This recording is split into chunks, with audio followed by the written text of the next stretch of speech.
Backlash continues. Brandon faces off with BB. Trump takes major L in GA case and more. Oh, my cousin is about to be here, by the way. My cousin and his wife are visiting again. They do that like yearly LA visit. I'll never forget the day my friend in high school said it would be fun to freeze my action figures and then smash them. I was depressed for weeks after that, realizing they were all broken. That is the saddest story of all time. You're valid for playing with your guys until high school. Don't let anyone take that from you, bro. Thank you. I mean, look, it was weird for sure, but I do wish that, I feel like when you become an adult, it's like when you become an adult, all that weird shit that you used to do becomes like cool again, kind of. Like if I was a dude who still at this day and age played with toys nonstop, I feel like that'd be real quirked up, but it would also be like a character. It would be like something that people would be like, oh, he's kind of weird. Ooh, he's brilliant. You know what I mean? You just opened a toy. No, dude, I'm talking. No, like not even in a lame like, that's a figurine. You can't play with that shit, dude. Are you kidding me? It doesn't move. I need articulation. You guys should know this already. I have talked about this. Okay? I needed anatomically correct figures with articulation. The Street Fighter toys, the Street Fighter figurines were the greatest ever made, dude. When I found out, let me see if I can find it. I have one of you guys actually sent me the Gambit that I used to have as well. Back there somewhere. I used to have a Wolverine one. Those ones are sick too. I have the Gambit down there. But like the Street Fighter figurines were the best. Oh, this kind of, is this the one? Holy shit, these things are expensive as hell now. I had this. What the fuck? This is $141? Wait, what? Bro, I bought this back in the day for like $14. Why is this $100 now? What happened to blasting off? I'm proud of you. 3 years ago, you would never discuss this with Chad because you didn't want to be a weeb. I've actually talked about this 3 years ago as well, Little Bear. Come on. That's why I have the Gambit one from the P.O. box. Power Rangers articulation was sick too. Yeah, I loved these because like, I think it also fueled my like creative interest, my creative vision, because like I would draw a lot.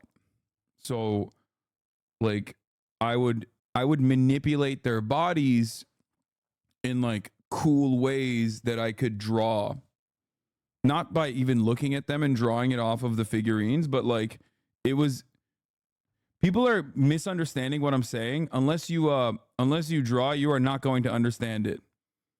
Like it's a, you know, unless you literally draw, you're not going to understand what I'm talking about. It's bro, you drew titties, whatever, dude. That's not the only thing I drew. No, what I'm talking about is like yeah, anatomy reference, exactly. Please do Gartic with Rubber Ross. I can't draw anymore. I haven't drawn in years, and it's like embarrassing how bad I am. I need to literally, like, I would have to do it for a while before I, yeah, JoJo poses, exactly. Basically, before I knew that even existed as a concept. All right, anyway, let's be done with all the fun, cute stuff about my own personal news in my life. This has been a great little trip back in time for those of you who didn't know that about me, didn't know that part about me. Now let's get back to reality, where what is this, Ronin Warriors? No, I didn't know what this is. Let's get back to reality. At the top of the hour, there's a 3-minute ad break. Here's the 3-minute ad break now. I'm also going to blast off. Does anyone have a meme for the blast off? If not, I'm just going to use this one meme that wokeness is lost, tradition is back meme.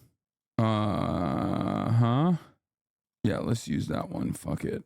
Dun dun dun dun dun dun dun. New Twitch TOS update. I collect these kinds of figures. They're so sick. Okay, this is like too hyper realistic, chat. At that point, it's like the tide is turning quickly now on Israel. Is it? What? IMC showed his whole ass about how stupid he is about math. Did you see it? Who the fuck is IMC? New Twitch TOS update. WCK backlash continues. Brandon faces off with BB. Trump takes major L in Georgia case and more. Wokeness is lost. Tradition is back. New TTV react rules. Kaya reacts to doorbell. Mars still alive. AI war crimes. WCK backlash. Wait, how the fuck did you know this is what I was going to cover? That's crazy. This chatter made this before I even wrote my blast off, which is crazy. You pre-watched me.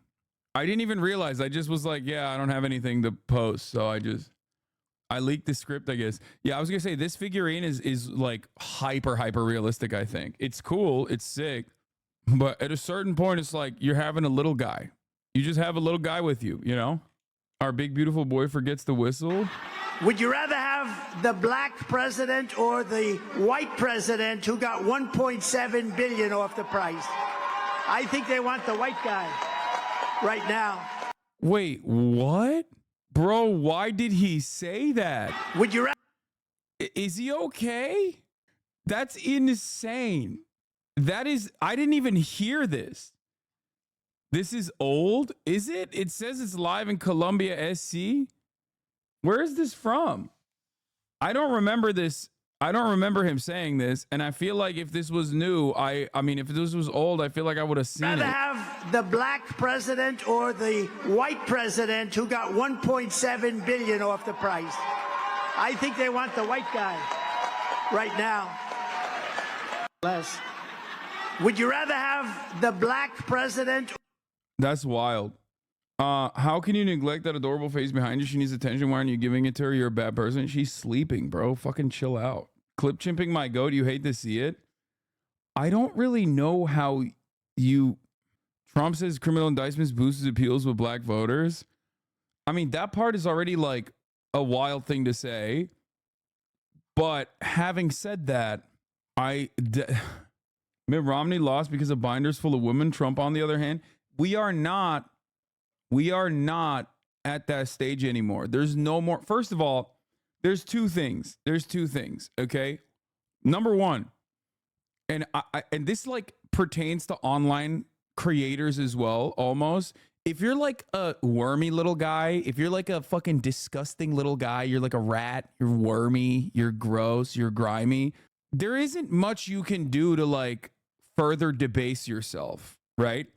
People, on the other hand, who like hold themselves to a higher standard, not to say that like Mitt Romney isn't a piece of shit, by the way. I'm just saying that like Mitt Romney holds himself to a higher standard.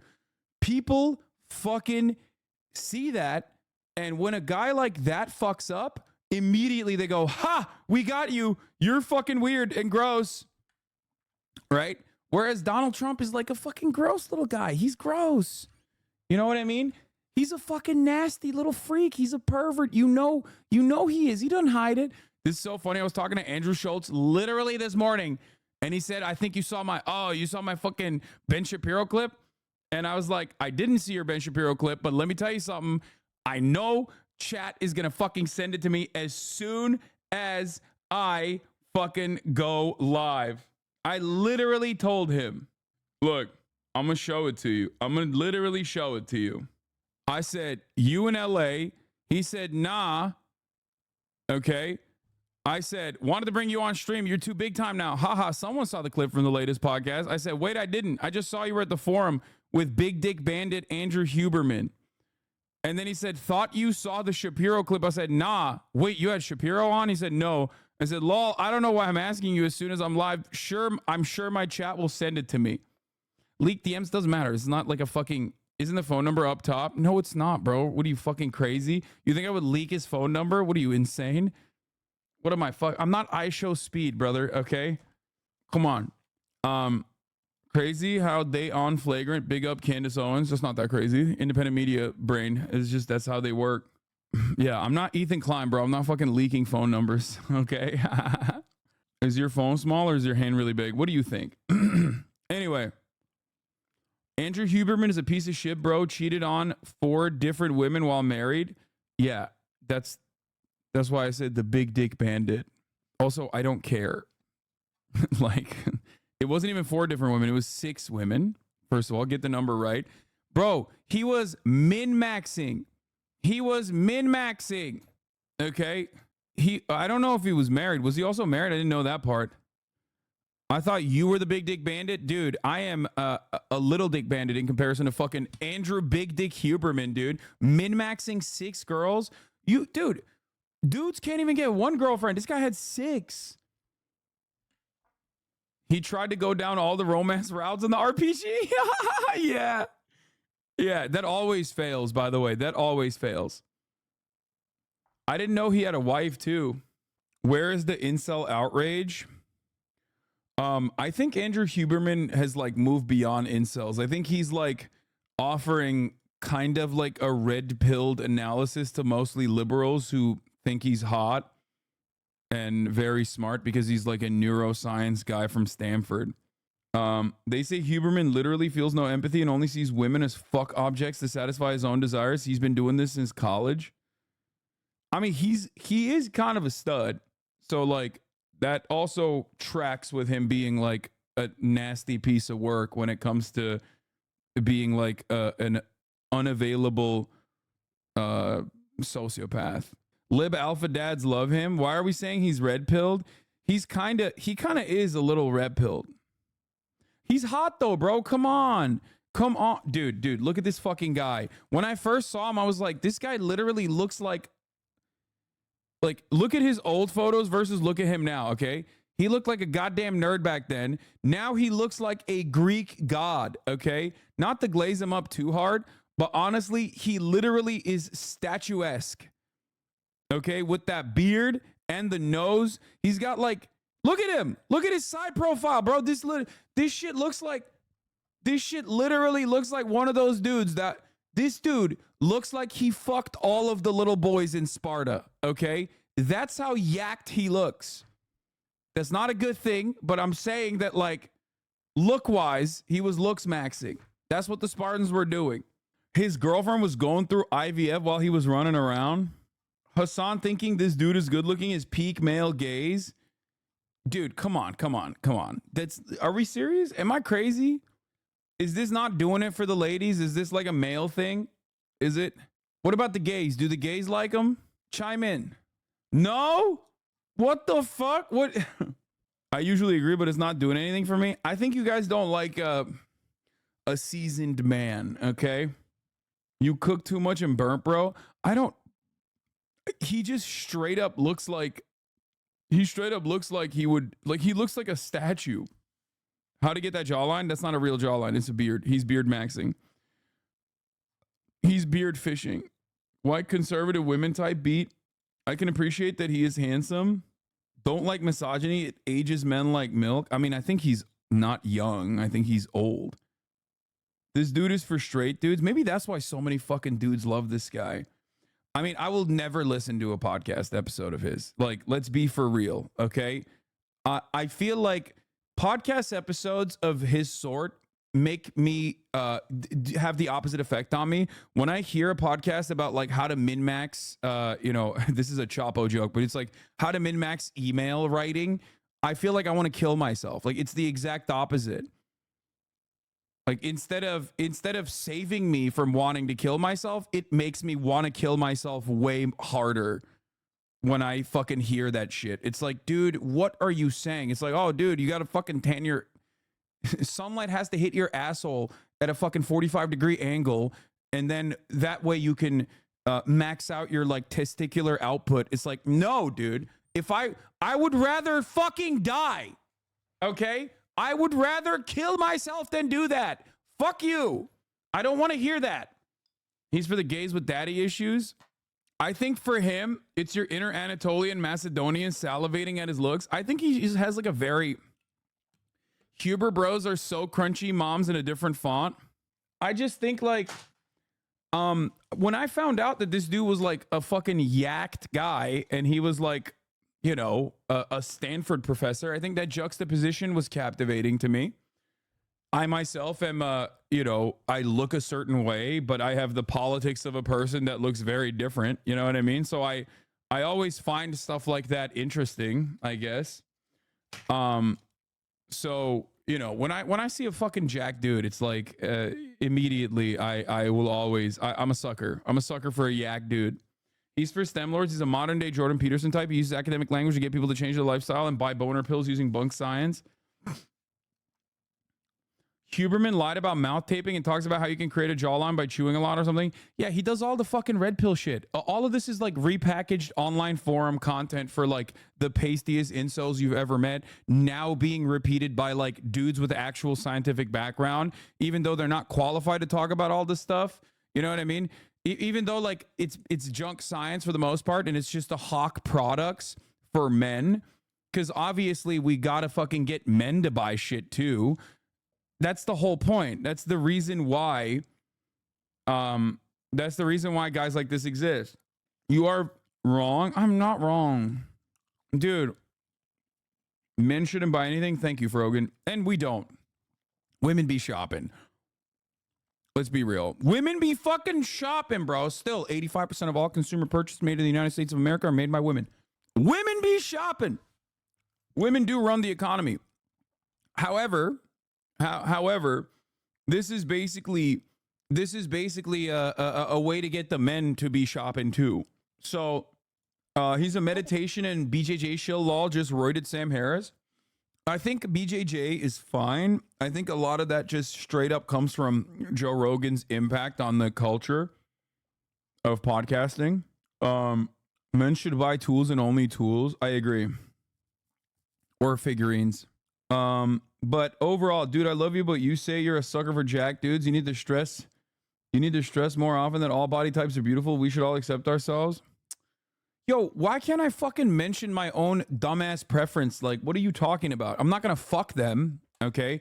I'm simply stating that I know how much fucking work it requires to look that way, even with fucking steroids, and I appreciate that, okay? And I always mention what I'm literally telling you is that this dude is like a bit of a fucking grifter, and I still am captivated by it, implying that I'm stupid for thinking that way. I'm telling you, this is my ape brain, okay? That's it. God damn it. I don't like fucking contextualizing every fucking thing I have to say, Sheltered Rosebud. Fucking dial it back. Holy shit. My hair is thinning. What products, meds do you use? I heard you mention it before. I use Propecia and Rogaine. Ugh. Anyway, anytime there's a dumbass taking the chat, I now reflexively check the time. I already ran the top of the hour ad break. Damn, your shooters are really from this community? Yes, dude. Yes. It's so funny because like half the time the clips that like make its way to the airwaves is me yelling at a fucking chatter who's like me. Like, it seems like you're not being woke enough on some issue. And then I fucking yell at them, and it's all of these like dumbass fucking racist ass incels being like, you created this community. It's like, hey, dumbass, you're literally watching me in the fucking process of like trying to regulate the community. Does that not help you understand that this is not my position? No, it doesn't, because you're a fucking idiot. You're stupid, and you literally are just reacting to shapes, sizes, colors, and things that you suspect are happening in the world rather than what is right in front of you. Anyway. Rosebud gets one take a day, okay? Don't yell at her. She gets one take a day. She just got her autism diagnosis. Do you cut bulk cycle? If so, how long? I mean, I think everyone does that, but I don't. I'm just constantly, I'm going to permacut, which is not healthy, but I have to do that because my body's always trying to bulk. They use that one take literally the second you go live every day and then post 100 more throughout the day. I know, it's true. So where was I? Did you see our GOAT LeBron, elbow and IDF lover? Oh, Draymond? No. I thought it was Draymond Green. People are saying from the river to the sea. Who's Denny Avdija? Left elbow catches right in the side of the head, basically, and boom, get out of the way. Yeah, that hurts. That has to. Oh, he's an Israeli NBA player? Bro, what's your opinion on intermittent fasting? I thought about giving it a try. I've used, I still kind of do intermittent fasting. I guess not really. He was literally in the IDF. Shannon Sharp is you. If you ever see me fighting in the forest with a grizzly bear, help the bear. I'm pouring honey on you, GOAT. I would like to. I would like to pour honey on him. Pause. Actually, yes, homo. I would like to pour honey on him in general. That would be sick. Yes. I'm a bronsexual. Yes, I will not elaborate. Yeah. Fuck you guys. I'm a Zionist. I like Zion Williamson. I feel you on the permacut. It's essentially a lack of discipline. No, because it's not essentially a lack of discipline. My starting point is very fucking fat. So that's it. What's LeBron's take on Palestine? That's it. Don't ask that question. Don't ask that question. It's obvious what his take on Palestine is. He said, La river to the sea, bro. Look at this. Look. See? That's his take on Palestine. That's it. He did that because he loves, bro, he did that for Gaza. He did that for Gaza. Don't say he's a Zionist. He is not, dude. Shut up. Shut up. Stop. Stop. Don't ask any further. I'm on a permacut of men cutting men out of my life. Good luck. Let's be for real. That's not happening, Frogan. Come on. I guess we're all lying to ourselves today and also lying in the chat. LeBron said his basketball idol growing up was Menachem Bain. Yeah. LeBron on October 6th was like, yeah, I knew something terrible was going to happen. I was actually, believe me, I was calling up Benjamin and I was like, BB, don't do this. Something terrible is going to happen, I think. That's what he said. Le Psychic. He knew, bro. He knew. Levant. How long did you use Ozempic to lose weight? I love when people say that because that's awesome. Like, that's awesome that you're noticing my fucking weight loss and you think I must have done it with Ozempic. Bitch, if I was taking Ozempic, you think it would have taken this long for me to fucking go from 285 to 240? It took me like 2.5 years. Thank you for the compliment, though. It wasn't heroin. There's a clip from his new podcast where you can tell he was about to lie, but he held himself back. The memes got to him. Stop! He does not lie, bro. He does not. Everything he said is real. Always. How did you lose the weight? Working out every day and staying at a deficit. You and Josh Peck regarding Ozempic. All that work and what did it get me? Why did I do it?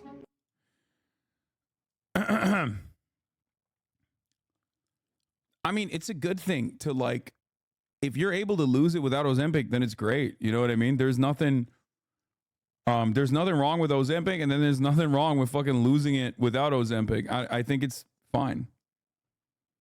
LeBron only lies to get a foul on the other team. A couple reasons why I don't. Oh shit, is my cousin fucking. Oh no. Oh my God, I forgot I put my fucking phone on Do Not Disturb. I'm scared. Oh, by the way, there's a crazy story coming out of Los Angeles. LA's largest fucking cash heist happened. We got to talk about that too. I used to be one of those cringe 90s hoops. MJ was my GOAT, but you put me over LeBron, even though he can be cringe as fuck. LeBron is the GOAT. He is. It's okay. He is the GOAT he is literally the GOAT at even telling stories and being a fabulist. Okay, this is the second time I'm using this word. I don't know why. He is the GOAT. In one of LA's largest cash heist, burglars steal as much as $30 million in an elaborate operation. This is so fucking sick, dude. I saw the story and I was like, this was written for me. This was conducted for me. Me personally. Okay? I fucking love this shit. We're going to talk about that in a second. God damn, I'm fucking stoked. Whoo! I love crime, dude. I love crime so fucking much. We never get sick ass crime like this, okay? We don't get sick ass crime like this. New Sex Machine dropped. Yeah, I have that link. Don't worry. I'll show you in a second. Hold on. Here. Richard Strocher, 18, single, alpha male, wildly successful, passionately pro-Trump. Do you find us attractive? Let me tell you something. I'm jumping from story to story right now. What the fuck is going on with the conservative youth? Like, they are getting uglier and uglier and uglier. What is that? What's happening there? Are they all right? This is the one that lied about hearing people speaking Hebrew in his fucking basement or whatever when the Chabad tunnels were in the news. Bro, I don't understand. Why are these guys like this? Why is the new crop of young conservatives really MHUD? It's a fake account. It's ran by Sam Hyde's friend, if I recall correctly. Don't tweet it. It's AI. Don't get tricked. Wait, really? I thought he actually had a Rumble show. I mean, it makes sense. Look at the button. His name is Dick Stroker. Fair. Oh, so it's all these fucking dude, here's what I don't understand. Why are the Sam Hyde group like basically making fun of their own audience? That doesn't make any sense to me. Like, why do they do parodies of exactly themselves? You know what I mean? It actually doesn't make sense because, like, this is literally, I guess this guy would actually be a little bit better looking than most of his fan base. So this was 100% bait. I'm amazed anyone fell for it. The reason why people are falling for this is because there are accounts kind of like this that are real people. Like, this is close enough to the reality that people are falling for it. And also because people are really horny. It's to get a reaction on the left is to be like, wow, look how insane they are being tricked. Yeah, but look, I've been in this game for a long time. You got the Harlan Crows of the world, and this is like basically parodying Harlan Crow, Charlie Kirk. Not Harlan. Wait, was it Harlan Crow? What was the one that looks like a baby but also an adult at the same time? You have like a Harlan Hill, not Harlan Crow. Sorry, Harlan Crow is the one that loves Adolf Hitler. Bro, you fell for it right now, Hassan. I did. And I'm explaining why I fell for it for two reasons. It is a very believable parody. It just doesn't make sense that the people that created this, the people that are like making this bait account, literally look even uglier than this fucking guy. So that's why it's odd. I'm not even kidding. Like, what's odd is like, if this is like a Sam Hyde friend, I've met some of his fucking dudes. Like, they are so gross, dude. Like, straight up, it's the type of group of dudes that, you know, you can just like smell their presence before they enter the room. You know what I mean? And it doesn't make any sense. Like, why are you making fun of your own fucking fandom? Like, this dude straight up looks better than half of your fandom at this point. Like, at least he wears a suit and shit. You know what I mean? I mean, it is funny though, because these guys are fucking gross and they are very real. Like, these guys like this are very real. The Harlan Hills, the Charlie Kirks, the people that are like, I'm going to be a young Republican, like the no pussy having ass dumb fucks in college who join like YAF, you know what I mean? Young Americans for Freedom. And they're like, oh, let's get our alumni together to like give Ben Shapiro $100,000 so he can come and talk about how much he loves Israel. And, you know, every college student that says Israel is bad should be executed. Like, those are the types of dumb fucks that this guy is signaling, right? Like, this guy is exactly like those dumb fucks who are trying to get, you know, sexually assaulted by Matt Schlapp eventually. Like, that's gonna be the peak of their career when Matt Schlapp gropes them and then, like, you know, grabs their dick and shit in a fucking limousine, and then they get a payout of $400,000. Like, that's what is gonna happen to every single one of these like 19-year-old conservatives. Do you guys not know who Matt Schlapp is? What the fuck's going on? Why are people throwing up huhs? I have covered this before. Like, hello? Sexual assault lawsuit against Matt Schlapp is dropped.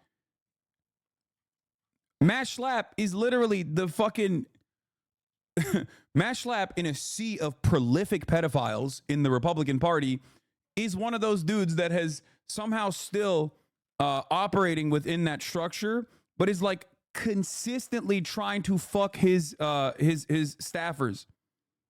The Republican operative who accused the American Conservative Union head Matt Schlapp of sexual assault has dropped the lawsuits against him and his wife Mercedes Schlapp, according to statements from the main parties. He got fucking they disclosed it. I think he got like $500,000 or something. Right? And he is not stopping, bro. He is not stopping, okay? This is the grope master, okay? Yeah, Meat Schlapp is a legendary predator. They retired his jersey. He was so good at it. Yeah, his number, you can't have his number no more. You can't. He is so good at sexually assaulting conservative staffers, dude. It is crazy. It's like he's up there. Especially because, like, I guess he's prolific and he didn't go to jail. Whereas, like, Dennis Hastert, big L, right? Dennis Hastert up there in the fucking greats. He was also one of the GOATs at being a pedophile, right? Literally longest running Speaker of the House in American history. The entire time he is behaving like he's in Sparta, okay? He is out there groping and sexually assaulting children like he thinks it's ancient Greece, okay? But Big L, at the end of that prolific career of boy fucking, he went to jail. Matt Schlapp, on the other hand, I guess Matt Schlapp, on the other hand, he just like, he goes maybe not after boys, but instead like 19-year-old staffers. So that's why he hasn't gone to jail, despite the fact that it's still illegal to sexually assault people. Unless you're a conservative, I guess. In that world, it is not. What is this? Bro is Le Schlapp. So yeah. Damn, that sucks to hear. I really liked his Minecraft videos back in the day. Yeah, Jay Schlapp. Come on, dude. Dennis Hastert was so good at it, they changed the rules after to make playoffs with public money illegal. True. Yeah, they actually had to arrest him because he was too good at it. That's right. That is one way of looking at it. Dennis Hastert is still the GOAT at pedophilia. You're right. Matt Schlapp did not put those numbers on the board. He does not have the same career numbers, honestly. He doesn't. So, anyway, what the fuck was I talking about? Oh, yeah. We're talking about, like, the career trajectory of dudes that look like that bait account and, like, what they will inevitably do. And what they will inevitably do is work for Matt Schlapp and have Matt Schlapp their meat slapping. So, hey everyone, think I'll go back to watching lives and this seems like a better place right now? Okay, maybe not. Yeah, that was a bad time to come in if you were looking for like, I mean, I guess it could be a good time to come in depending on what your take is here. Here, quick, look at Sam as a pedophile too, so it would make sense for that to happen to the person running the account. Yeah, that's what I'm talking about though. Like, yeah, Sam Hyde's a pedophile, which is why it's like weird that he's making fun of other dudes. Well, I guess he's making fun of them because they're inevitably going to be victims of pedophilia, like the conservative staffer type, the conservative staffer archetype. That's maybe what it is. Just a simple touch. Fucking mental. Thank you, Chloe. Pedophiles really don't like you. I know. Yeah. When you find out someone has this like crazy hatred for me, the likelihood that they are at some point in their career going to defend the arbitrary nature of age of consent laws goes up by 100%. Okay.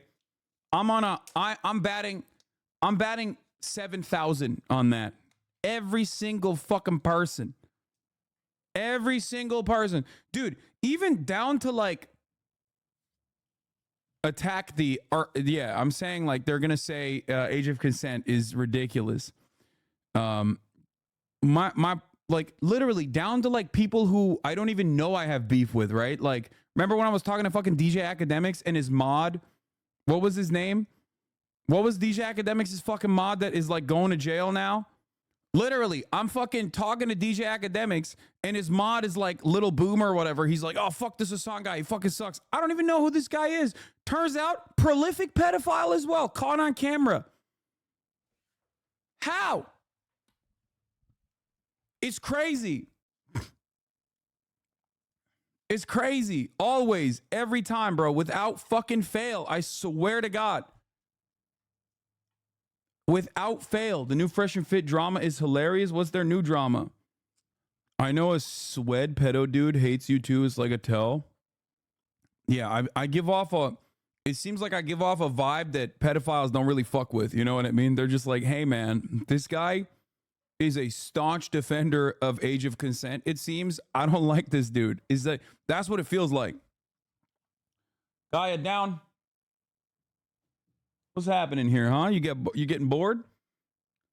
Fit is trying to get a Chinese chick he knocked up to get an abortion. Is there any leftist doing it? I mean, Mr. Bonarelli has defended, or rather talked about how 16-year-olds are actually not like people who want to fuck 16-year-olds are actually not pedophiles. They're ephebophiles.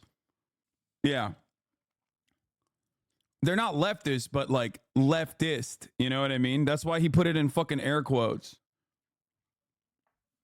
No, not real leftist, bro. I'm telling you, like he means like leftist. I got what he was saying. They're not actually leftists anyway. Anyway. He wants an abortion for his girlfriend because he can't pay child support and drop that he was fucking 4 of the girls too. That's the drama around Fresh. Dude, what? I feel like that's fake. I feel like that's fake so he can just like, what is this? Bring a sort of age of consent is good vibe to the content creation space that conservatives don't really like. Oh yeah. Ooh, Brendan James with a banger. In 2021, during a week of protests in Cuba, one man was confirmed to have died. U.S. social media was flooded with posts declaring Cuba is committing genocide. A few years later, Israel kills 40,000 Gazans, forcibly starves 1 million more, and is a very complicated issue / Gaza's fault. Yep. I mean, that was really funny, too, because, like, that's all I saw on Twitter about the drama. I don't really care about, stupid and fat. I don't really care about whatever the fuck goes on in their lives, to be honest. Why can't we have anything nice? They were going to fire a fucking RPG at Itamar Ben-Gvir. Security officials said the defendants were charged with planning attacks on various targets, including military bases, Ben Gurion International Airport, and the government complex in Jerusalem. They also plan to kidnap soldiers and assassinate Ben-Gvir by firing a rocket-propelled grenade at him. 7 Israelis and 4 Palestinians were arrested on suspicion of planning to commit terror attacks in Israel and to assassinate National Security Minister Itamar Ben-Gvir. Bro, why is it that the only people who get successfully assassinated in Israeli politics are dudes who are like, maybe we should do a peace process with the Palestinians? Why can't anything good ever happen? God damn it, dude. Are the Israelis also like Palestinian citizens of Israel? Is that what they're talking about?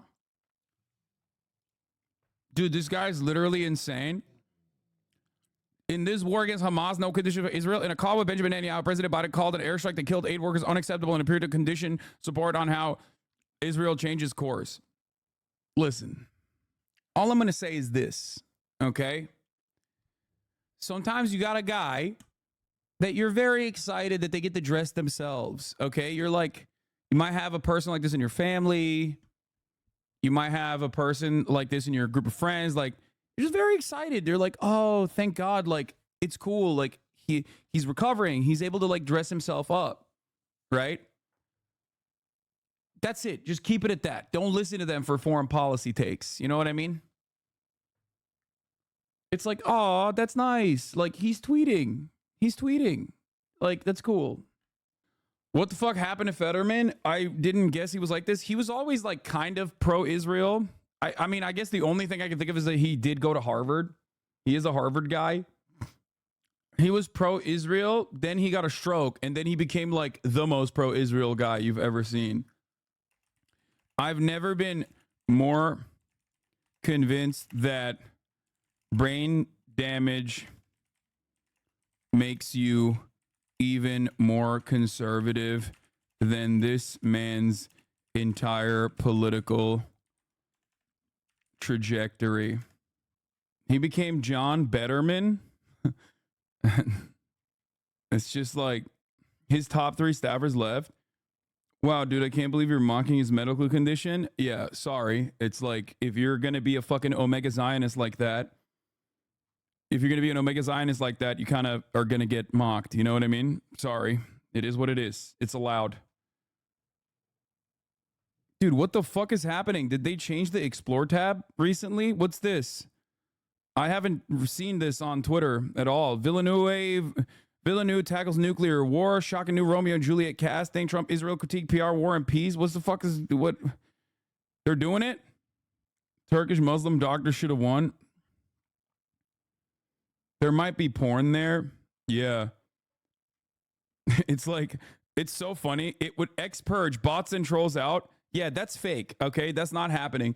Elon Musk yesterday posted about how much fucking traffic has increased on Twitter. Okay, if you think he is going to delete the bots and just literally take out, what is happening? What is going on? No, you're being bad right now.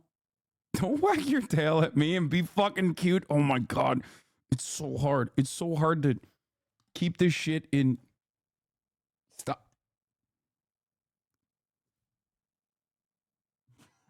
I didn't say you could get up. What are you doing? Oh my God. Oh my God. Oh my God. Now I see all the brain rot from your haters every time your name is trending. The tweets show up. I mean, who cares, bro? It's fine. Oh, she probably got a pee-pee. I saw some accounts say they lost a significant number of followers, so maybe it's real. All I'm saying is, if Twitter fucking purges their bots, then they're purging more than half of their traffic. How old is Kaya? She's a year plus. Like a little bit. Oh, she was thirsty. I'm realizing she's drinking a lot of water. Abi Kaya versus Kongal. Kim kazanır Kongal. What is this? Ableism? Wait, can we leave the ableist language? Otherwise valid criticisms? Lurch? What the fuck does lurch even mean? Fetterman staffers thinking they can go on here and dunk on people is wild to me. Get lurch under control, dog. This is a frightening level of delusion, and I use that word specifically from an advocate whose work I respect with a very large following. It's one thing to have serious criticism. It's another thing to entirely lead folks down a path so obviously untethered from reality. Wait, why is that ableist? Lurch from Adam's family saying he's big and dumb. I mean, it is. He is. He is big and dumb. Lurch, the butler from the Adams family. Maybe they were joking, I think. They were probably joking. Lurch is hot. Maybe he is autistic. Fuck no. Dude, if Fetterman got the autism homosexuality vaccine, he would be infinitely better as a person, okay? He wishes he was gay and autistic. No, he got the worst kind. He got the fucking stroke that makes you really fucking conservative. I'm just saying, 2 stroke victims, both have suspiciously become more conservative on Israel, Bernie Sanders and John Fetterman. I rest my fucking case. Obviously, John Fetterman, much, much, much, much worse than Bernie Sanders. Not putting those in the same category. But in comparison to their starting point, I feel like Bernie Sanders is even a little bit more conservative post-October 7 about Israel. Okay? CIA, stroke gun. Bernie had a stroke? Yes, bro. You guys don't remember? Bernie fucking had a literal heart attack on the trail. It kind of cooked him a little bit. Why do you always talk about the L's out of Pittsburgh, but never the W's? Pirates are 5-1. Hey, let's go. I like when the Pirates are doing well. More fun. Strokes do literally change your brain functions that, to be honest, should be studied. Kaya? Place. Good girly. Good job. Heart attack is not a stroke. I think he got stroked, yeah. Tel Aviv syndrome gun. Senior Israeli officials expect possible Iranian missile attack tomorrow. This is so funny. They're like, every day, they're like, oh, just any day now. Any day now. Iran is going to attack any day now. Get this shit in order, man. When is it happening? It's like the top of the hour ad break comes at the top of every hour. It's 3 minutes long. At the top of every hour, there's a 3-minute ad break. And you know it's going to happen, so you get ready for it by subscribing. You know what I mean? It's not like a missile attack. Iran is just edging us every fucking day. It's like, oh, will they, won't they type shit almost daily. I just looked into it and Bernie did not have a stroke. He had an event where the strokes opened for him in concert, though. He literally had a fucking heart attack on the campaign trail. Anyway, Iranian strikes might not happen on Tel Aviv, but the top of the hour ad break will strike you unless you are subscribed for $5 or for free. A heart attack is very different from a stroke, man. They both had infarctions, not strokes. Bernie had a heart attack. Guys, I was just trying to make it narratively fit, okay? Can I just do that? Can I make the narrative stick? Why are you guys not letting me do this? I'm not being serious. I don't think there's literally a fucking stroke gun that makes you more pro-Israel, okay? It's not a real thing. I'm joking.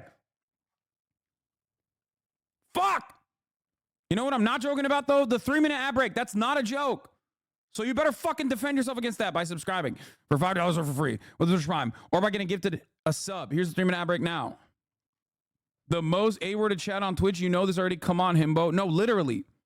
No, you're right. Biden had to have brain surgery for aneurysms in the 80s too. Dude, that's it. That's it. We know it now. We know it now.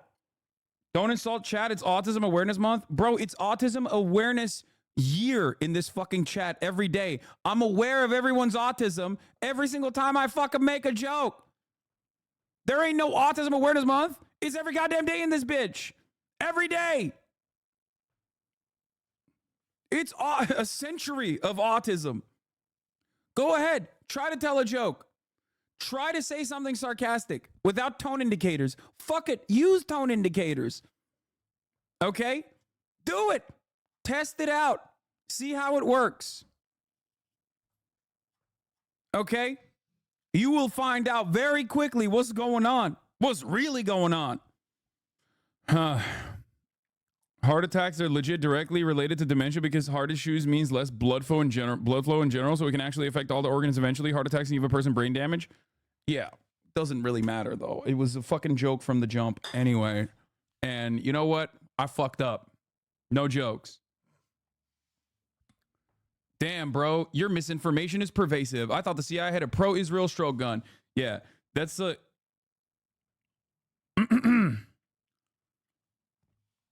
Me explaining why I have porn on my work PC to my boss.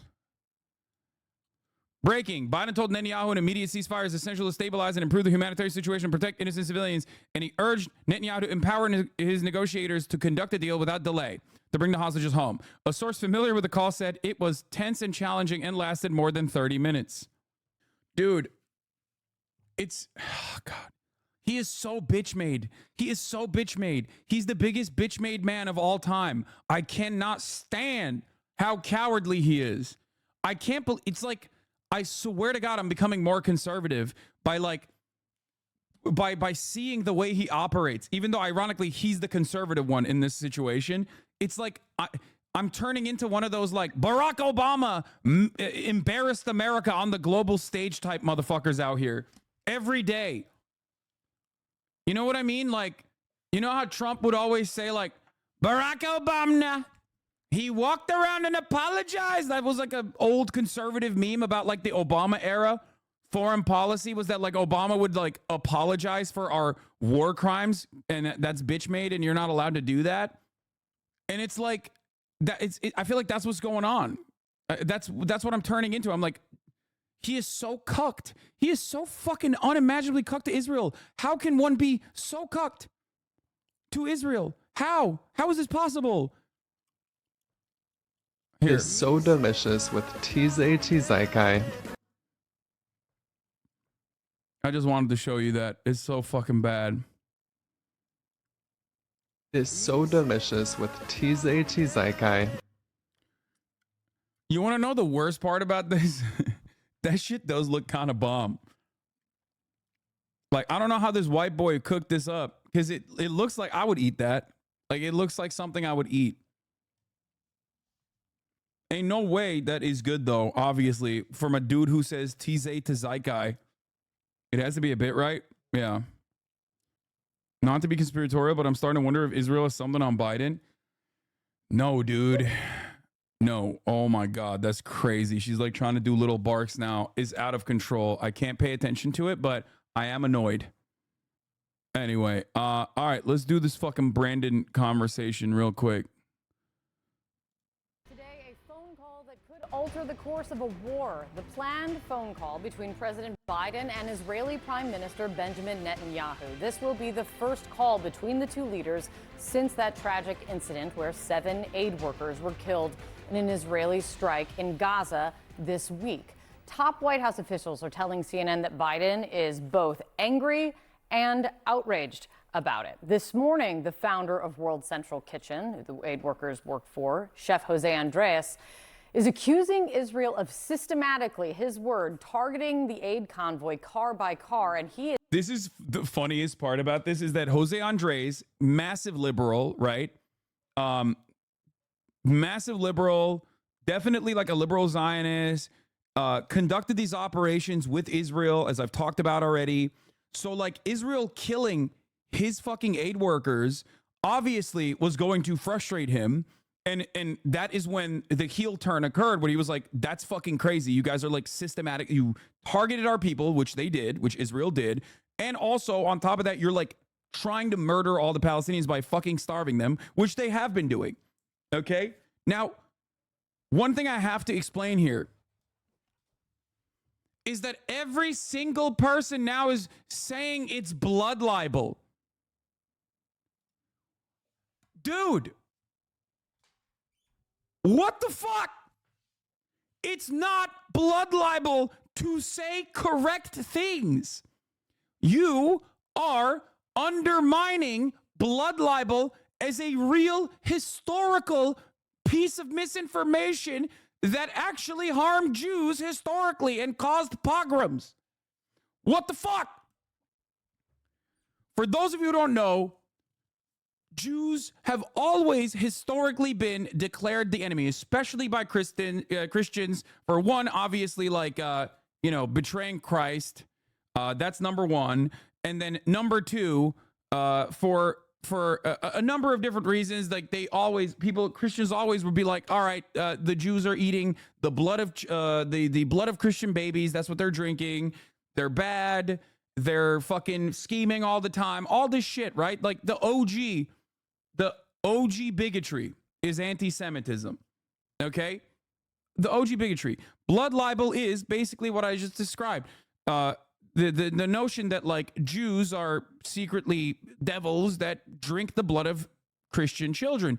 Now, obviously, back in the fucking day, before TikTok, I guess, but we still had the same attitude that you have with like the average person who is on TikTok, where people would believe that shit. They'd be like, Christian peasants and shit would be like, oh yeah, the Jews, they are drinking the blood of Christian babies, and then they would fucking pogrom them. They would purge them, right? They would literally fucking kill them, and they would like, force them out of the villages and shit like that because they were dumb as fuck. Okay? So blood libel as a historic phenomena is a very serious one. Okay? It's a very real one. It happened.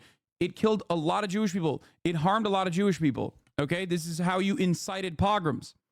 So for Ben to turn around and be like, this is blood libel, when talking about something that every single person has seen with their own two fucking eyes, it's like, bro, this doesn't work anymore. This doesn't work. When it comes to Israel, you can't fucking constantly be like, it's anti-Semitic, it's anti-Semitic, it's anti-Semitic. People don't think that way, okay? One, many people are already geared towards being bigoted anyway, including anti-Semitic. So all you're doing is basically fucking leaning into that so that people can be like, oh, well, I guess blood libel is... maybe blood libel was fucking real. You know what I mean? Like, you're creating anti-Semitism by undermining like actual things and tagging them with anti-Semitism. It's so fucking frustrating. It makes me so mad. You can't constantly say this is anti-Semitic when it is objectively not an anti-Semitic thing.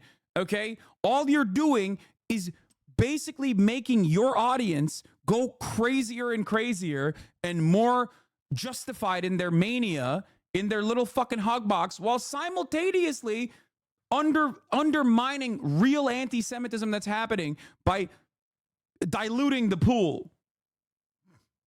You're giving him credit for a statement that still doesn't make sense.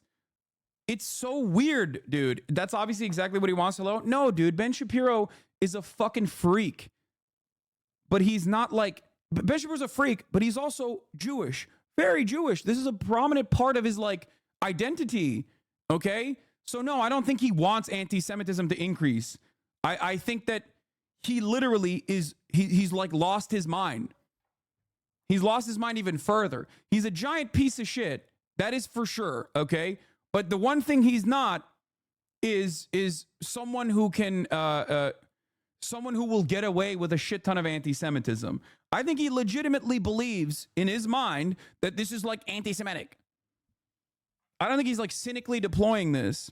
Not that it fucking matters. No, he doesn't, lol. No, dude. I think Ben Shapiro... I think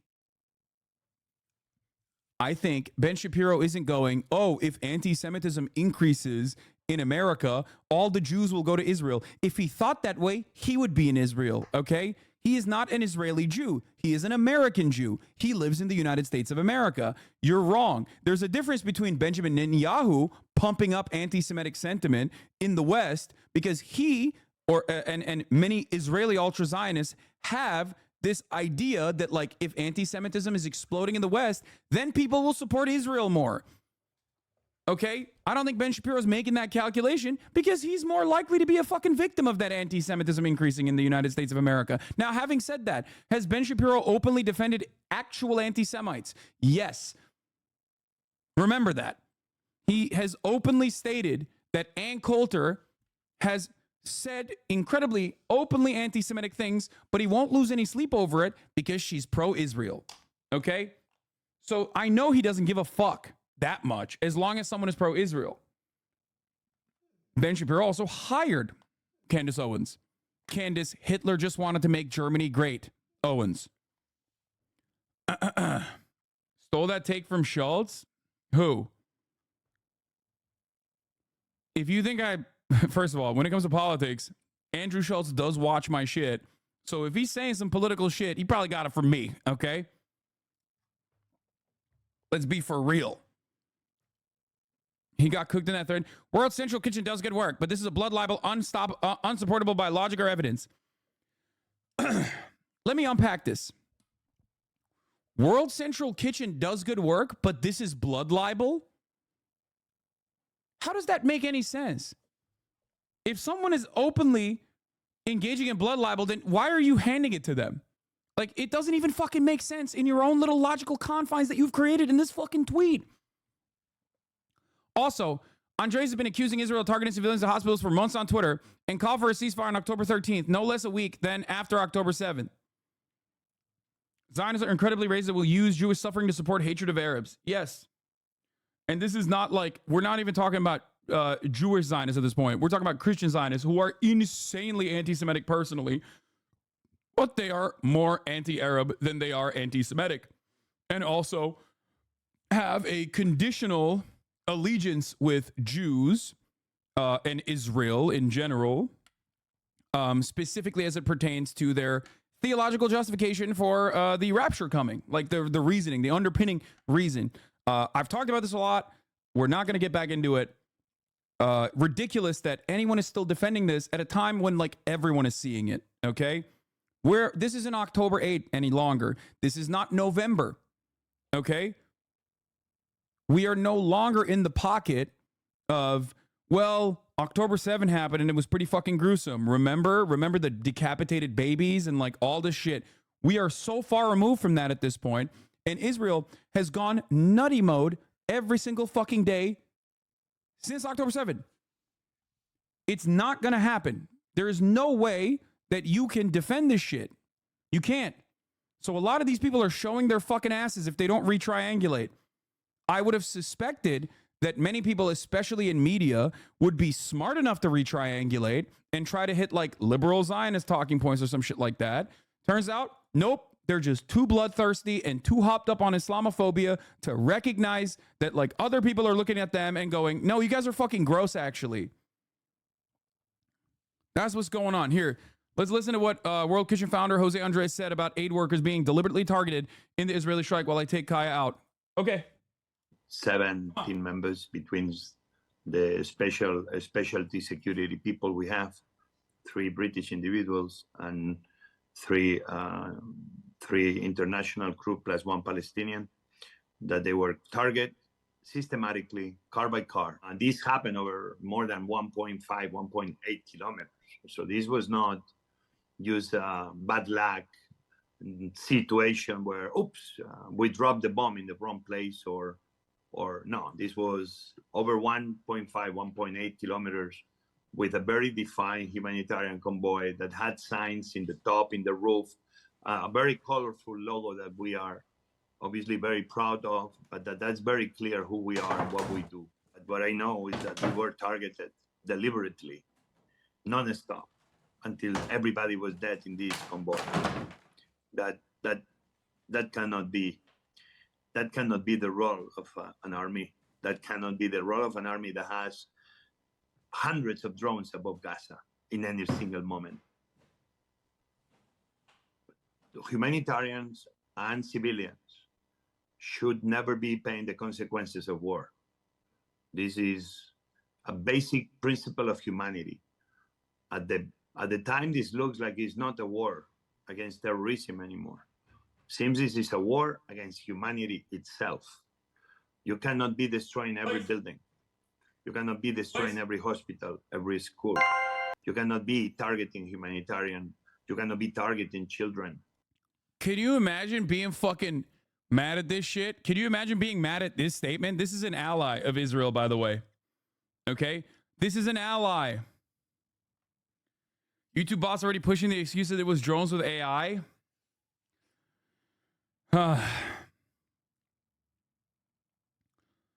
This will get worse or nothing will happen to Israel anyway. You said yesterday the last stage of Israel does not stop its invasion from the UN. I don't think so.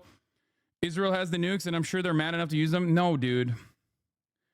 I don't think they're going to fucking do the Samson option, okay?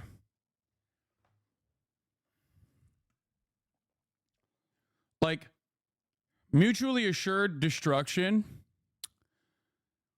is between 2 states that are in cold war with one another, in contest with one another.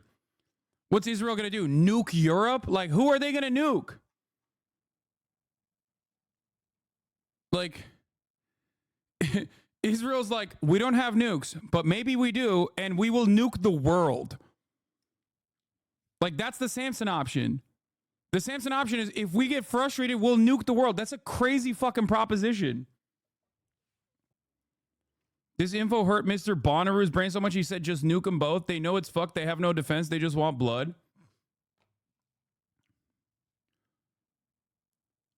This is the Sandy Hook moment of the conflict. If this doesn't stop the war, nothing will, and Gaza is done. Systematically killing aid workers is a crazy thing to do, though. Yeah, except it's been going on. It's been going on for months. They systematically killed almost 200 aid workers before this. Okay? They just killed a shit ton of white aid workers from an organization that was directly working with Israel that was brought in for PR for Israel to say, see, we're letting in humanitarian aid. That's the fucking major problem here. That is the political problem here. Because guess what? I'll give you another example, okay? I'll give you another example. Quiet. That's crazy. He's growling at me.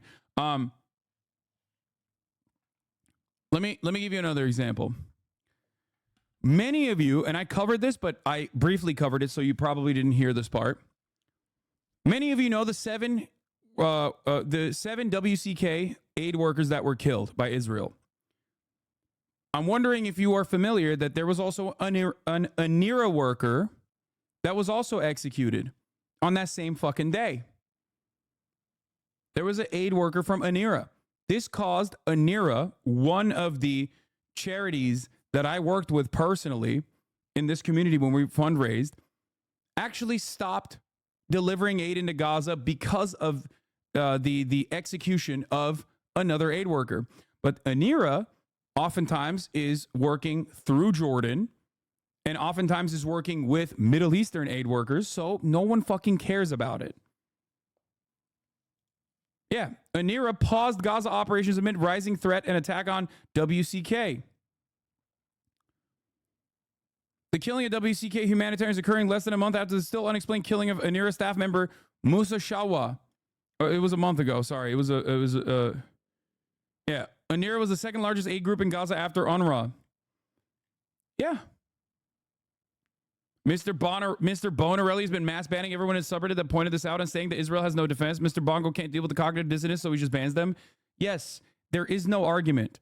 And in the fact that he has to even deal with people, even in his own community, going, hey, dude, this is a bridge too far, implies that, like, this is getting to a point where even members in his own fucking audience are like, dude, what the fuck do you mean? Like, they're fine. Most people are fine with killing brown people. That's the point. Okay? Most people are fine with killing brown people. When you start killing white people, it's like, whoa, whoa, whoa, dude, what the fuck? And before you say, oh, well, this is fucked up. It's only the white people that people care about. Yes, that is the whole point of organizations like this, for the record. That is the point of Doctors Without Borders. That's the point with all of these fucking organizations from the West. Putting white bodies in spaces, okay, as a human shield to actually get the West to pay attention. Sometimes it doesn't fucking matter, like when Obama bombed the hospital in Kunduz. It's been a great, wonderful career opportunity amidst genocide for some of these bloodless charlatans to defend the genocidal state. Because, let's be real, pro-Palestinian sentiment has grassroots support. Pro-Israeli sentiment has structural support, has institutional support. That's how it usually works with reactionary causes versus causes towards real progress. Real progress requires a shit ton of real human support, and even then we don't get it. He lost a debate with a dating coach? What the fuck? Why do you guys are freaks, dude. You keep tabs on this motherfucker way more. Like, it is crazy how many of you motherfuckers make up his audience, probably. It actually shocks me. Some of y'all are literally hate watching. Which is wild because, like, none of y'all are hate clipping, okay? His audience is in here every day fucking hate clipping. Get to work.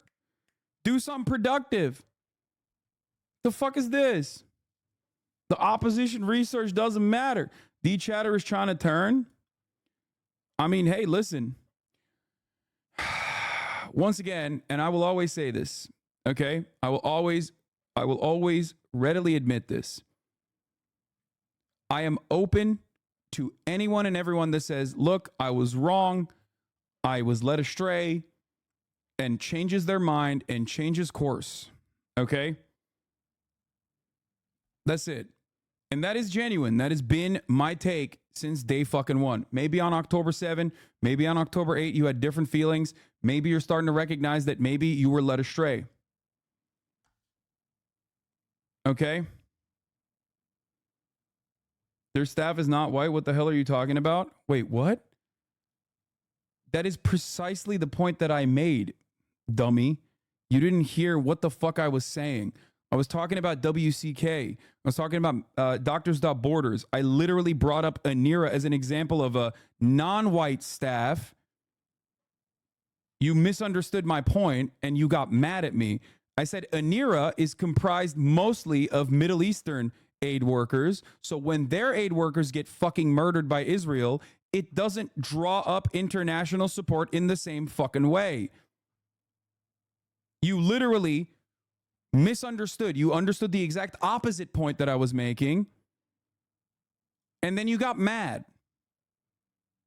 No, they're not saying WCK is not white. They're saying, and white here is a catch-all term. I'm talking about Westerners, like people with foreign nationals, okay? Same with Doctors Without Borders.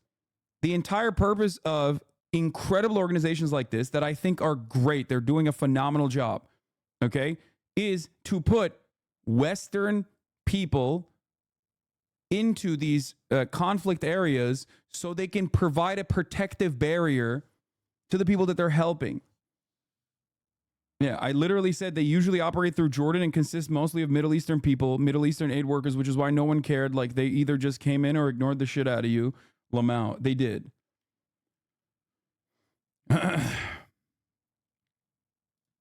He also said that the proportionality in killing the 7 white foreign aid workers to kill 1 Hamas member, even though before he totally justified the proportionality of leveling a building in Gaza and killing 20 Palestinians to get 1 Hamas member. Yeah, there is no depravity. Once you have decided like you're going to be pro-Israel unconditionally, you're going to come across like John Fetterman over and over again, because it is inevitable that Israel will continue doing insane shit. Okay? It is an insane country that is hopped up on fascist, racist sentiment. It is not making logical sense. There is no logical conclusion to this. Okay? There is no logical conclusion to ethnic cleansing. So if you want to be on the right side of this argument, if you only care about like winning arguments, for example, there's a reason why I have been vindicated over and over again since October 7, because I know how Israel operates.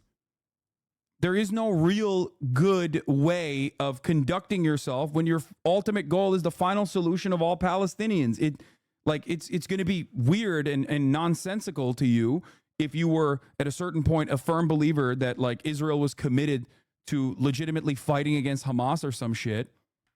Okay? That was never the case. The goal is to eradicate all Palestinians from the Gaza Strip.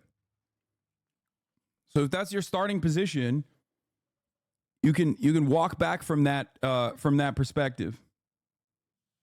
Anyway, I don't know, I missed it, but a guy from H.W. Bush's admin was saying the exact same thing. One person from H.W. Bush's admin and one person from George W. Bush's administration were saying the exact same thing on Morning Joe yesterday on MSNBC. We got motherfuckers literally advocating for BDS on MSNBC that worked in war criminal administrations of the past. That's how fucking far this has gone. That's how far this has gone, okay? That's how far this has gone, that you have people who are literally far right on foreign policy recognizing that Israel's actions actually compromise America's interests in the region. Do you understand?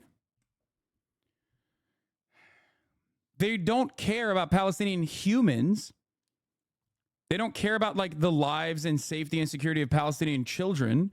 They care about America's interests in the region. And they recognize, like former Condoleezza Rice advisor and NSC spokesperson Elise Jordan, okay, or Richard Haas, who worked in the H.W. Bush admin. They recognize, and I've said this literally since fucking October 8, that inevitably there is a shift, because many people used to come in here and say, Hassan, why is there State Department officials that are like genuinely critical against the Biden administration? What is different about this time? What is different? What is going on? And I told you, there are two conflicting values within the American State Department right now. There is an internal conflict in the State Department.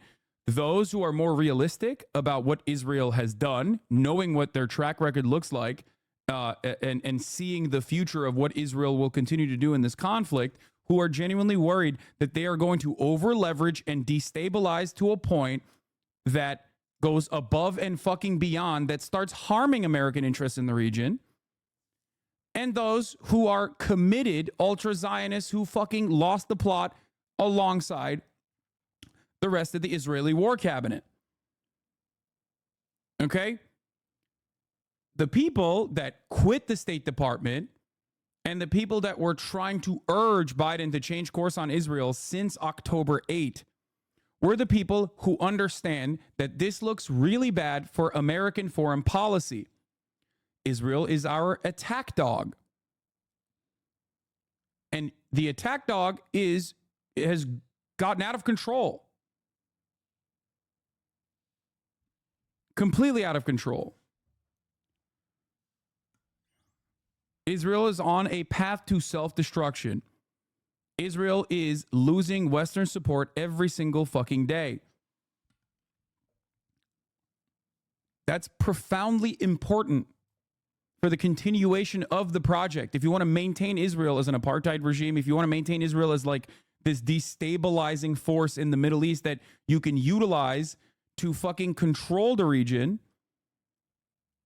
you can't have them over leveraged like this. You can't have them mercilessly, rabidly attacking anyone and everyone, trying to open up multiple fronts.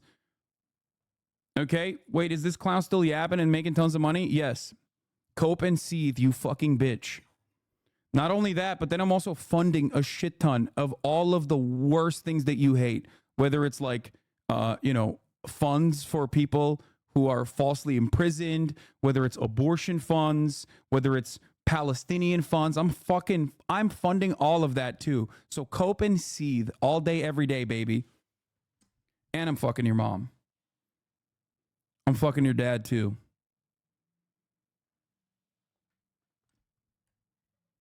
Helping unions. Oof.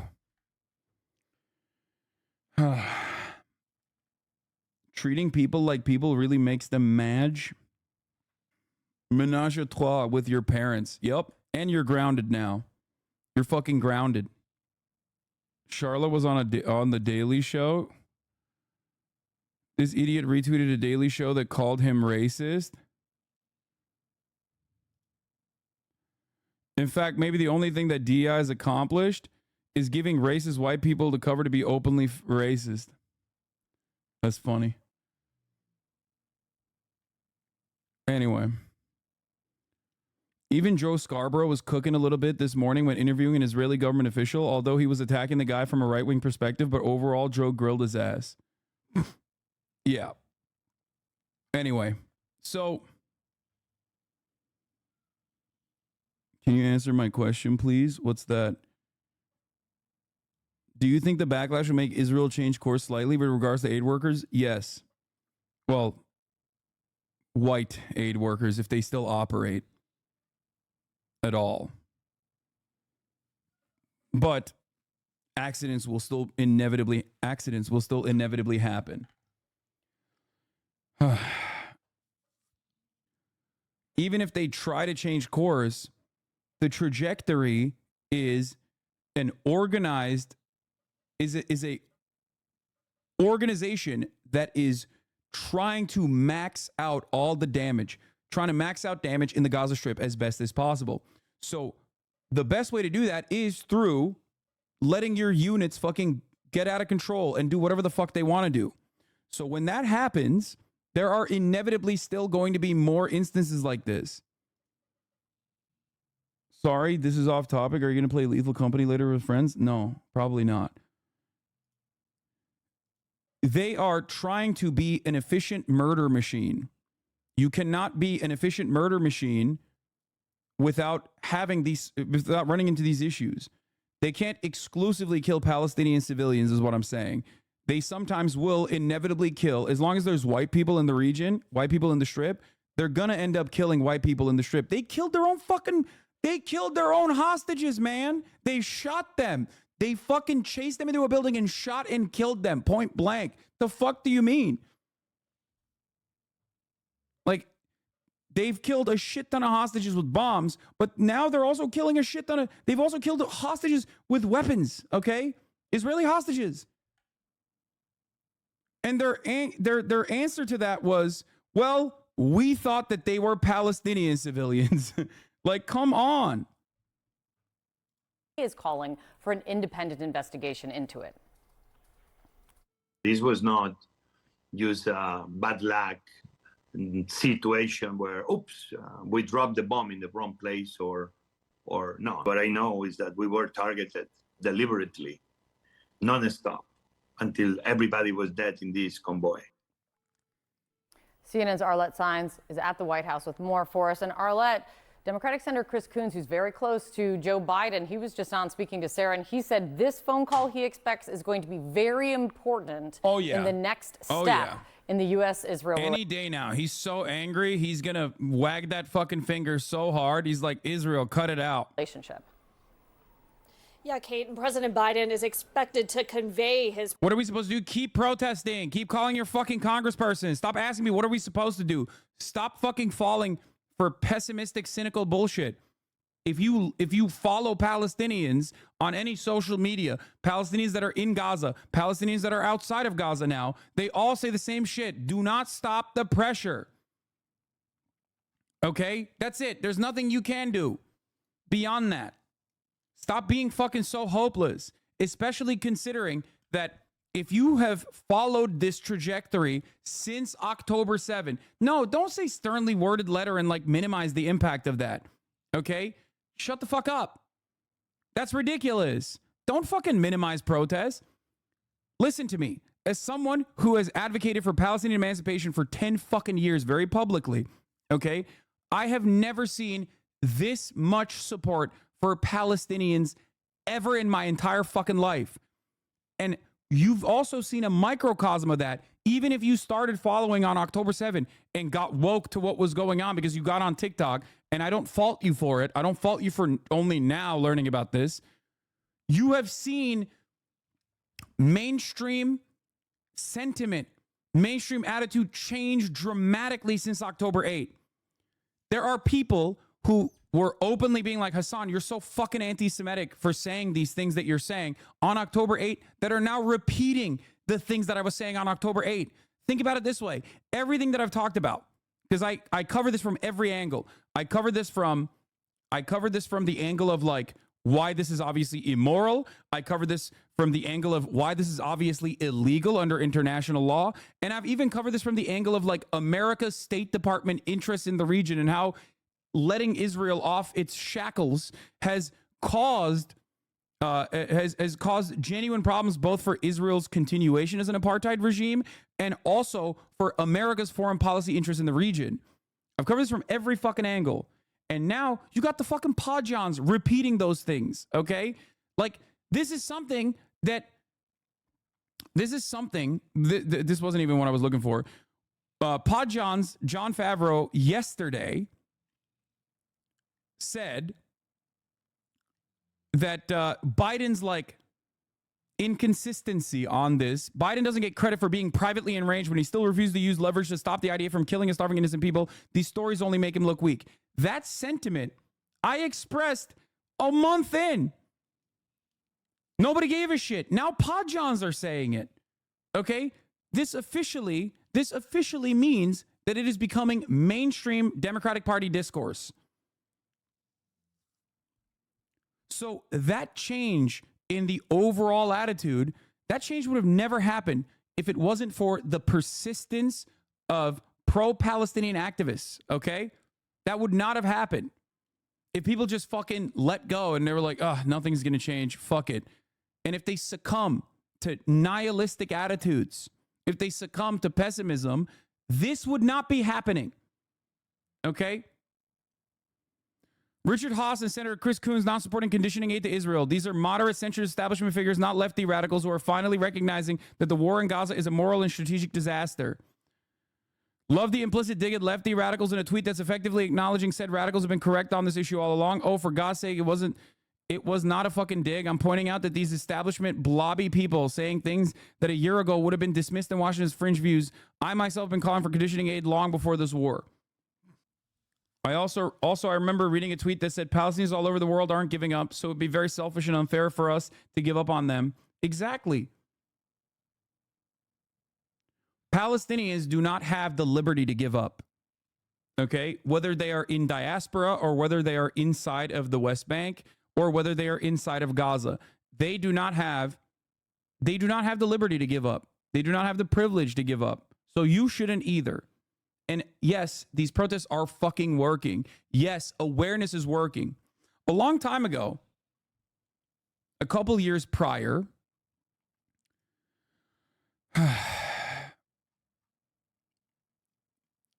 I talked about something. I talked about awareness campaigns and why, because the conditions are so different for the Palestinians in comparison to like black people in America, the needs are different as well. If we were simply talking about awareness to racism and white supremacy in the United States of America, that falls short of what is necessary. Okay? It does. But because of the conditions of Palestinian people overall. And because of the lack of knowledge on their living conditions overall, oh shit. I have to call my cousin a car real quick. Because of the conditions overall, because of the lack of knowledge overall on Palestinian conditions and the dehumanization that they're subjected to in their apartheid state, okay? In this circumstance, simply increasing awareness does work. Okay? Simply increasing awareness in this regard does actually work. So keep doing that. Keep doing anything and everything you can. Hold on. The easiest way to point this out is the fact that Israel has been doing this kind of unjustified attacks near since their inception, but it's only now due to the protests and people like you calling it out that people in power are finally speaking out about it as well. It's partially that and partially Israel just like genuinely overextending its social and political bandwidth and capital. Like there is a lot of violence that Israel has done to the Palestinians that was seen as permissible, that was outright denied, that was that people could avoid seeing. Okay? People could avoid talking about. They've gone far beyond that point. That's it. That also plays a big role. It's a massive death toll, and it is, in my opinion, a shame if you don't. It's basically spitting in the faces of all of those that have been massacred, that have been ruthlessly slaughtered by Israel, if you don't keep protesting, if you don't keep pressuring. Okay? Anyway, let's continue watching this clip. Personal anger and frustration directly to Israeli Prime Minister Benjamin Netanyahu as they speak in the coming hours. The Israeli strike that killed these 7 aid workers with World Central Kitchen really marks the latest flashpoint in an increasingly tense relationship between Biden and Netanyahu. And many are questioning whether this moment could serve as a turning point in U.S. support for Israel as it conducts its campaign to root out Hamas in Gaza. Now, the president has expressed his outrage about the incident. Frustration has been rising here at the White House. The president is expected to focus on the death of those aid workers while also broadening out the conversation, trying to discuss ways to ensure that there are protections for humanitarian aid workers. Sources have told us that U.S. officials have already started talking to the Israelis about the need to change the way that information is transmitted when it comes to the locations of aid workers. We also anticipate the president to talk about the ongoing hostage and humanitarian aid negotiations to try to get a temporary ceasefire, as well as that operation that Israel is expected to wage in Rafah. Now, ahead of this call, Defense Secretary Lloyd Austin spoke with his Israeli counterpart, Yoav Gallant, where a Pentagon spokesperson said that he conveyed his outrage while also saying that this incident reinforces U.S. concerns about needing to protect civilians in any type of operation that Israel conducts in Rafah. But even as we have seen this heightened rhetoric from the administration expressing anger and outrage, what we have not seen yet is any shift in policy when it comes to the U.S. approach to Israel, especially. Dude, at this point, simply saying that you're angry is not enough, okay? That would have been, I mean, it wasn't enough on October 8th either, right? But we couldn't even get Brandon to say that on October 8th. And now it's gotten to a point where, like, you have to take action. You have to take action. You are expending what little social and political capital you have on your attack dog while consistently undermining your own foreign policy goals and initiatives, showing the rest of the world that you cannot control your own vassal state, your own fucking, like, aberration in the Middle East, okay? Your own base, your own forward operating base in the Middle East is going crazy.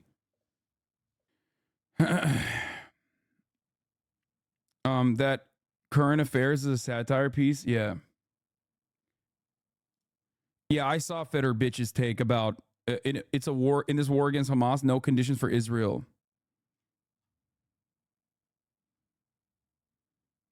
Yeah, he's just so fucking stupid. That's it. It does say a lot about what Israel is doing when you look at who is supporting Israel. It's literally stroke victims and the most bloodless genocidal freaks you've ever seen. Okay? Like at this stage, it is a withering fandom. Most fans of Israel, most stands of Israel are at least like aware enough of the way things look to the broader audience that they have the decency to shut the fuck up. You only see the dumbest motherfuckers on Twitter chirping about it. Okay? It's the worst ghouls. Like either you are a stroke victim like Fetterman, or you behave like a stroke victim without a stroke like Brianna Wu, okay? Or you're just a bloodless, monstrous genocide lover like any number of different fucking Twitter fascists, okay? People that were chirping, people that were fucking basically doing 14 words propaganda for Israel on in the entire month of October have now at least quietly shut the fuck up. Notice how there aren't as many people, for example, that come in here and go, remember J-Dams? Like, notice how all of those people have shut the fuck up? That's because even they have either dropped it entirely because they're like, I'm no longer going to pay attention to this. It's like the Toy Story meme. They threw the pro-Israel toy down, okay?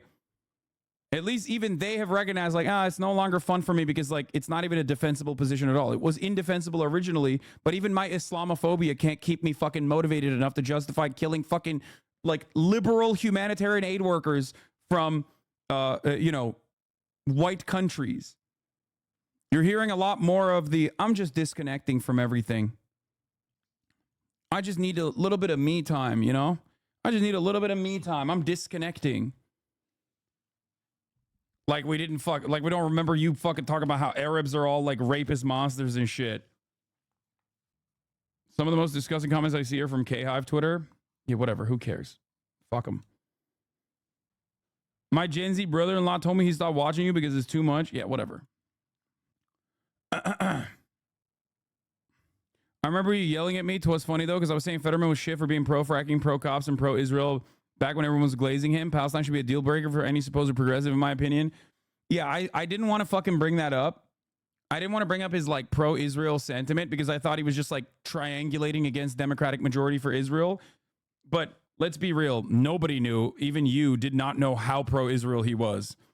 Like, there's not a single person who would have known he was going to be this much of a fucking demon. He's to the right of like Chuck Schumer, guys. I don't think he knew how bad it was going to get. Yeah, his own staff are fucking resigning in droves because his own staff didn't know. Here. You've had words. Here, let's look at this fucking demon. Chris Coons. Words with Benjamin Netanyahu. The president has had words with Benjamin Netanyahu. At what point does the policy change? Do you support a change in policy instead of a carrot, instead of words, a stick, saying to Israel that in order to get military aid, you have to change your tact? When does that happen? I think we're at that point. I think we're at the point where President Biden has said, and I have said, and others have said, if Benjamin Netanyahu, prime minister, were to order the IDF into Rafah at scale, they were to drop 1,000-pound bombs and send in a battalion to go after Hamas and make no provision for civilians or for humanitarian aid, that I would vote to condition aid to Israel. I've never said that before. I've never been here before. I've been a strong supporter of Israel the whole time I've served in Congress. We just appropriated another $3.3 billion of support in the last appropriations bill we did. The challenge is to make it clear that we support the Israeli people, that we want to and will continue to have a strong and close relationship with Israel, but that the tactics by which the current prime minister is making these decisions. See? Look at this fucking asshat trying to re-triangulate to the liberal Zionist position. Oh, it's just like the tactics are bad. No, man, the entire project is fucked up, okay? Gazans, iOS sniping Gazans who collect airdrop. Wait, what? Hold on. I don't know if I can show that. It's, it might be TOS violation. Don't reflect the best values of Israel or of the United States. So things have gotten so bad for the first time you were saying, yes, We will put conditions on military aid. I'm speaking for myself. Speaking for yourself. But if they continue with large-scale military I can't show operations that. in Rafah without making any provision for civilians. Now, to continue fighting Hamas, taking targeted raids, small counterterrorism or special forces raids, I think that's an acceptable part of continuing their campaign against Hamas. See, they're still giving an out, right? They're still giving an out to Israel. It's just that Israel doesn't care about the out that they're getting. They're still like, no, we're going to go full throttle. Shut the fuck up. Okay? U.S. sending $3.3 billion like to Israel like as a fucking Uber split? Yeah. It's just like, hey, dude. I mean, basically what they're doing is like, hey, guys, you can keep killing Palestinians. Like, but what the fuck are you doing? Like, don't kill the white people. You're kind of fucking up the bag for everybody. Okay? That's it. Hamas. But the IDF can bring humanitarian relief in through the north of Gaza. They just demonstrated this 2-3 weeks ago by escorting in convoys of trucks through a new opening in the very northern security perimeter of Gaza. Like they're doing PR. This is just nothing but PR for Israel. It's something that Israel has demonstrated that they're not interested in. Okay? It's demonstrating that it's something that like nobody's interested in. Israel certainly is not interested in this at all. And it's basically like denying abject reality while being critical of Israel. It is the far north of Gaza where the IDF has the most control, where there is the most famine, and there is the most urgency. I think we can move forward if we see real seriousness about addressing the humanitarian crisis in Gaza, as well as the security crisis that Israel continues to face.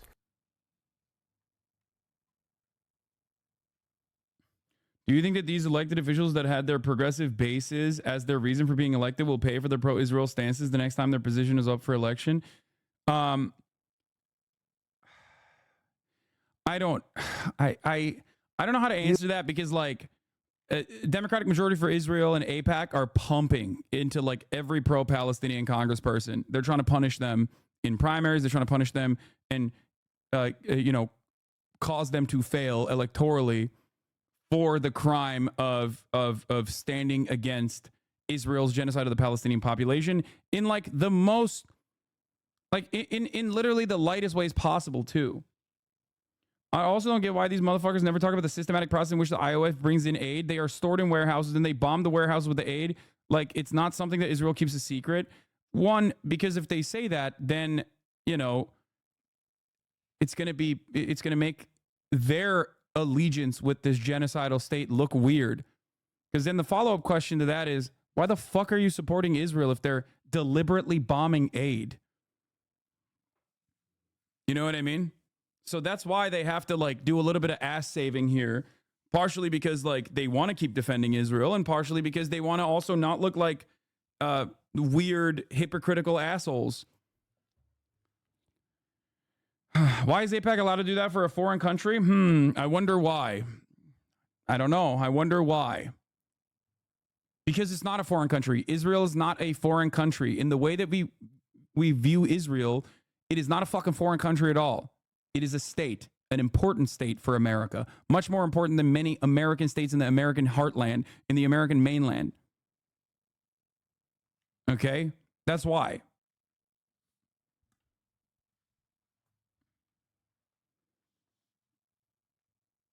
That's it. Israel has more power than any territories in most states. Yes, absolutely. You once referred to Israel as a forward operating base for America, and I think about that a lot. It's because it's true. What's important about it? Well, I just told you. It is a forward operating base. It's so important, people in Israel don't see ads at the top of the hour. There's a 3-minute ad break. And yet, people in Israel don't see ads at the top of the hour, I think. I don't know, maybe the 8 Israeli leftists that are in this chat can confirm or deny, unless they are already subscribed, in which case they will not see ads at the top of the hour as well for $5 or for free with a Twitch Prime. How did that come about anyway? If Britain made Israel, I mean, hello?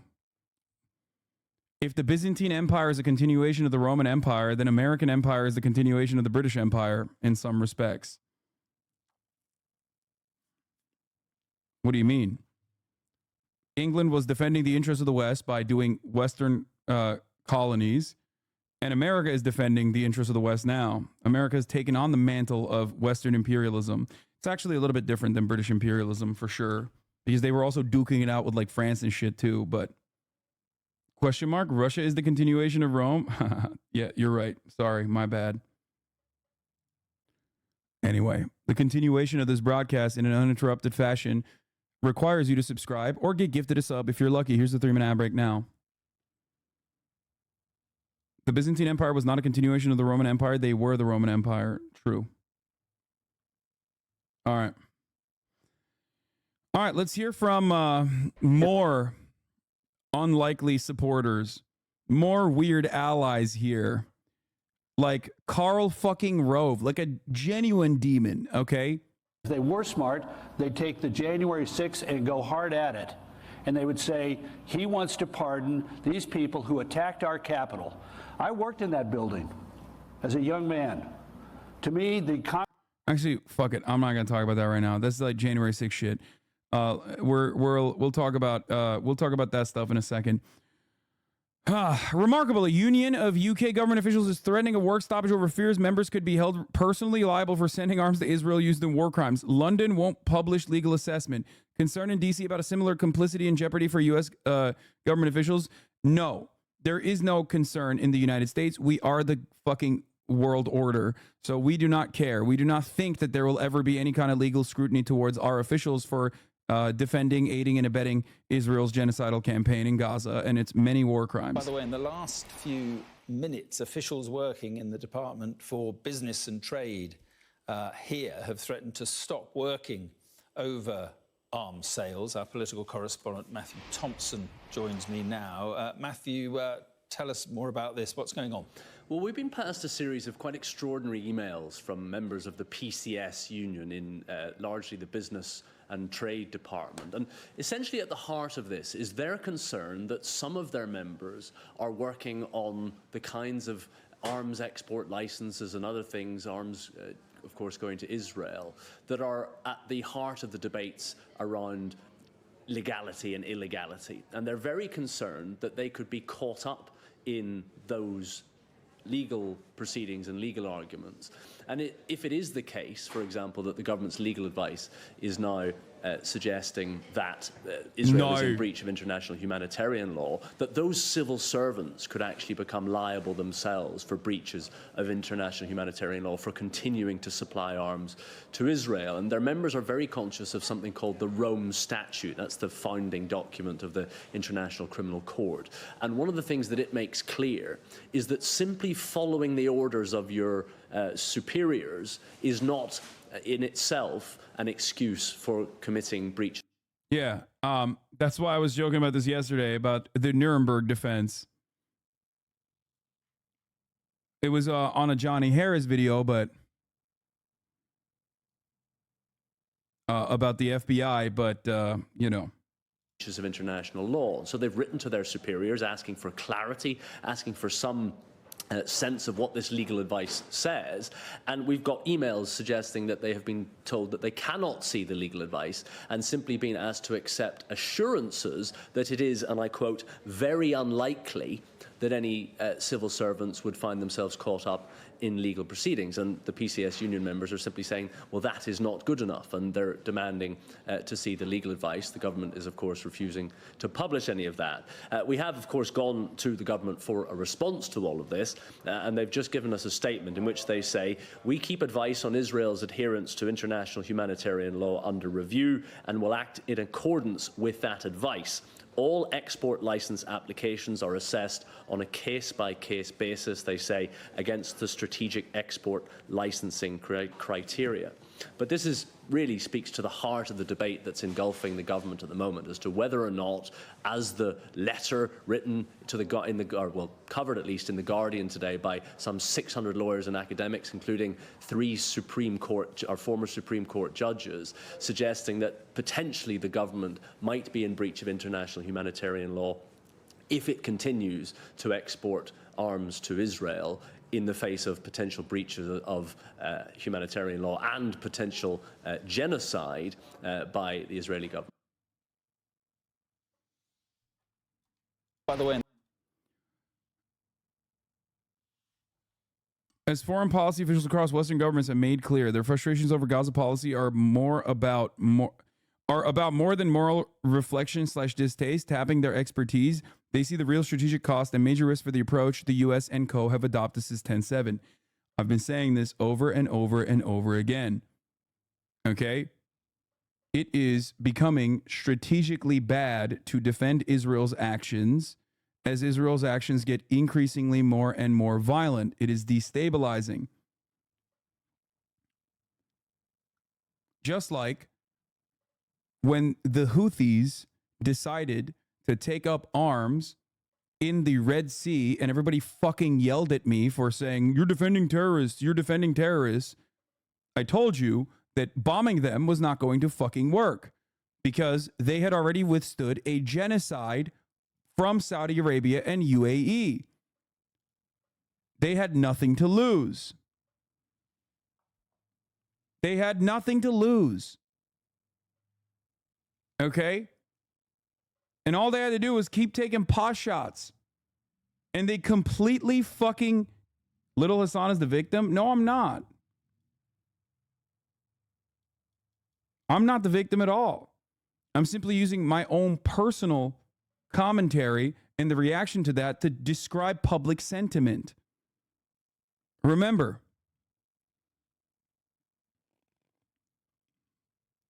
all of these people that were saying like, oh, these guys are terrorists, they're disrupting shipping. Oh, they're going to fuck around and find out. They're going to fuck around and find out. They're going to find out why we don't have healthcare. They're going to find out why we don't have healthcare. There's a reason why people don't fucking talk about Yemen or the Houthis anymore, unless you're talking about like Foreign Policy Magazine or a Reuters report here and there, like the Biden camp saying that they'll take them off the fucking terror watch list if they act nice and stop disrupting shipping in the Red Sea. They completely caved. What happened to fucking around and finding out?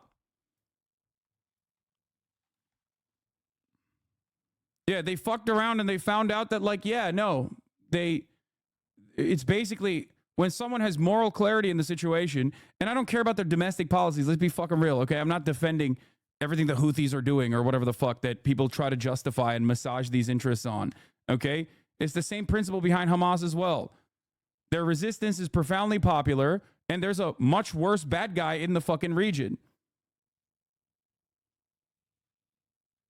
If you don't want them, if you want to dismantle their popularity, if you want to fucking dismantle their government that they've been able to maintain throughout this entire process, then you have to not give them an opportunity to look like they're the good guys, okay? We did. We bombed them. We bombed Yemen over and over again, and it didn't matter. Biden, after the first round of bombings, literally was asked, are the bombing campaigns working? He said no. And then he said, and we're going to continue doing it anyway. And it didn't work. Now, a couple months later, we are at the point where they're saying like, oh, you know what? Actually, like, please play nice. Please stop overtaking these fucking ships. Americans in 2023, the Houthis are about to find out why the U.S. doesn't have free healthcare. Americans in 2024, dear Abdul Malik Badruddin al-Houthi, I wrote you, but you still ain't calling. Guys, the Houthis are fucked. Houthis about to find out why we don't have universal health care. A lot of Twitter likes on there. Now the U.S. wants a diplomatic solution for Yemen. U.S. Special Envoy to Yemen, Tim Lenderking, said on Wednesday that the U.S. is seeking a diplomatic solution to the Yemeni armed forces blockade to the Red Sea. There is a diplomatic solution. Stop Israel's genocide. This takes a turn from current U.S. policy that has sought to solve the blockade through force, launching attacks on Yemen since February. Following meetings in Saudi Arabia and Oman, the U.S. Special Envoy told Reuters, we favor a diplomatic solution. We know there is no military solution. The Yemeni armed forces, along with most of the axis of resistance, have previously affirmed that they will only stop their operations when Israel's genocidal war on Gaza is halted. Yeah. When everyone looked away and looked in the other direction, they said, nope. Nope. We're going to fucking take action. They did what America is supposed to do. They did what America claims they're doing when they fucking do sanctions on countries. Now, of course, when America says no more shipping, shipping stops. Why does shipping stop when America says no more shipping? Because they know it will be devastating for them. When Yemen says no more shipping till the genocide stops, obviously they do have to show that they mean business because nobody fucking gives a shit. They did what every country that's a signatory to the Prevention of Genocide Convention is supposed to do. Exactly. Hostages are having their legs amputated from being zip-tied by all four limbs for months. They've been forced to defecate in diapers and fed through straws. Those are Gazan hostages at Israel's Sde Teiman concentration camp, so you won't see one word about it in Western media. Doctor at Israeli Field Hospital for Detained Gazans, we are all complicit in breaking the law. Once again, as I've told you, Haaretz does better reporting from the Israeli side than Western media does. 2 prisoners had their legs amputated due to handcuff injuries, says a doctor at an Israeli prison facility who describes deplorable conditions and violations of medical ethics and the law in a letter to ministers and the attorney general. Wherever the IDF goes in Gaza, they mass arrest surviving men and children from the age of 15. IDF soldiers force kidnapped Gazans to strip down to their underwear on camera, put them on trucks to the Sde Teiman military base in the Negev desert that Israelis call a concentration camp. Israel does not reveal how many Gazans they currently hold at the Sde Teiman concentration camp and doesn't allow access to the Red Cross. The number of detainees is in the thousands. They are subjected to unimaginable and nonstop daily torture. Number of Gazans detained in Israel jumps by 150% in a month. Witness soldiers abuse detainees. Witness says soldiers abuse detainees in military facility. 661 Gazans are detained in Israeli prisons, in addition to the unknown number that are held in a military facility, the Sde Teiman base. A source familiar with the conditions there said soldiers are beating detainees and handcuffs them to the fence. Gaza survivors of Israel's Sde Teiman concentration camp say they were starved, zip-tied on both arms and legs, blindfolded, tortured, beaten up daily, mercilessly, for no reason. They were electrocuted, urinated upon, attacked by dogs, and deprived of sleep. All for no reason. Nameless and shackled. This is the name of the article. This is the title of the article. Israeli Ethics Committee examined medical treatment of detainees from Gaza. An IDF soldier that served at Sde Teiman concentration camp said Gazans were put in cages of about 70 to 100 people in each cage. There's also a geriatric cage. I had seen people aged up to 75. They're all forced to sit in rows and not speak a word.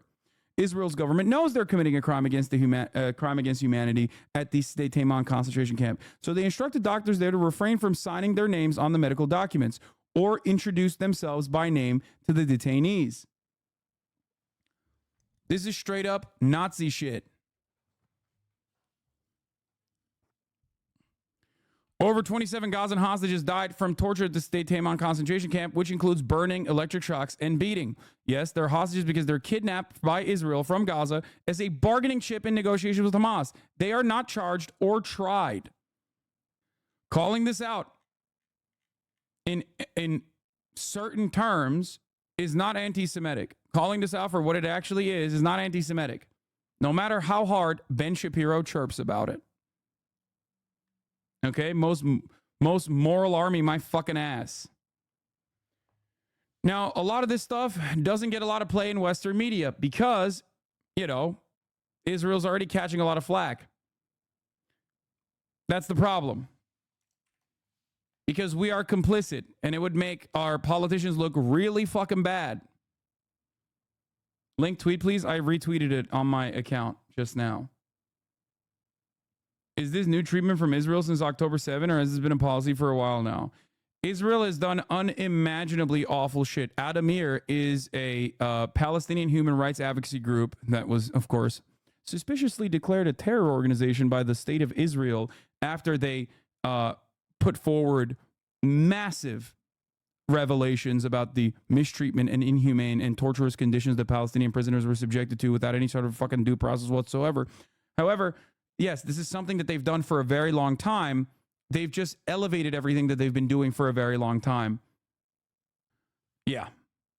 If you recall, there was a American State Department person who quit, who very openly stated these conditions, who very publicly and very openly stated these conditions on CNN a couple months ago.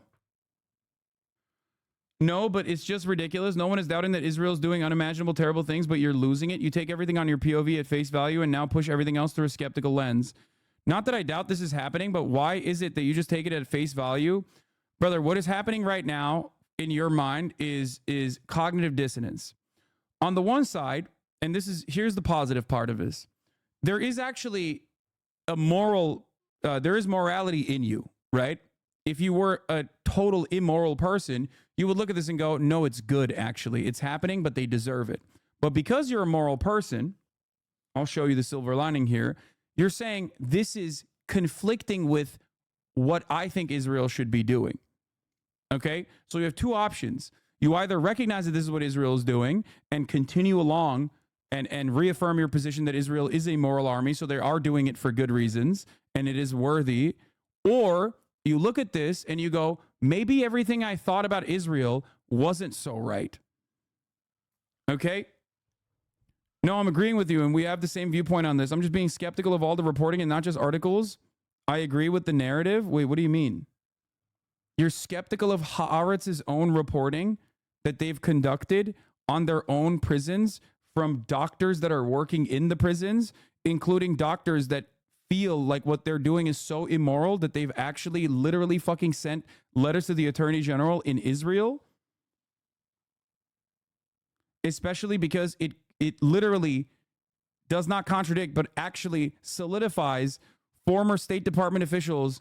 Well, this is not the guy. This isn't what I'm talking about. This is not the original. This is the original resignation. But he also delivered the specific Adamir publication and how Israel declared Adamir to be a terror organization. He's saying not enough people are saying it too. What do you mean? I'm a little confused, but here's Josh Paul, the senior State Department official for many years, saying he raised the horrific case of a 13-year-old Palestinian boy raped by Israeli forces. The regime responded by shutting the charity that reported it, Israel's mass raping Palestinian children. That happen every day to Palestinians in the West Bank. You mentioned sexual violence. I was part of the human rights vetting process for arms going to Israel, and a charity called Defense of Children International Palestine drew our attention at the State Department to the sexual assault, actually the rape of a 13-year-old boy that occurred in an Israeli prison in the Mosque in Jerusalem. We examined these allegations. We believe they were credible. I mean, they destroyed multiple compounds in Yemen, law. Wait, what do you mean? Okay, did it stop? Did it stop the attacks on shipping vessels? Did it actually restart shipping on the Red Sea? I'm confused as to what your anger is here, or what your criticism is here. You're saying that I'm too one-sided on this, and I'm a little confused. This is probably the first time this chatter heard about all the horrible shit Israel's doing. If you know the history of everything Israel's done, this is very on brand. Yeah. We put them to Israel, to the government of Israel, and you know what happened the next day? The IDF went into the DCIP offices and removed all their computers and declared them a terrorist entity. It was DCIP. I think it is vital that atrocities not happen to anyone, not sexual violations, not any kind of gross violation of human rights. We are looking at a situation where there is so much dehumanification, where people are not seen for the value that they have. We have to condemn the atrocities that happen every day to.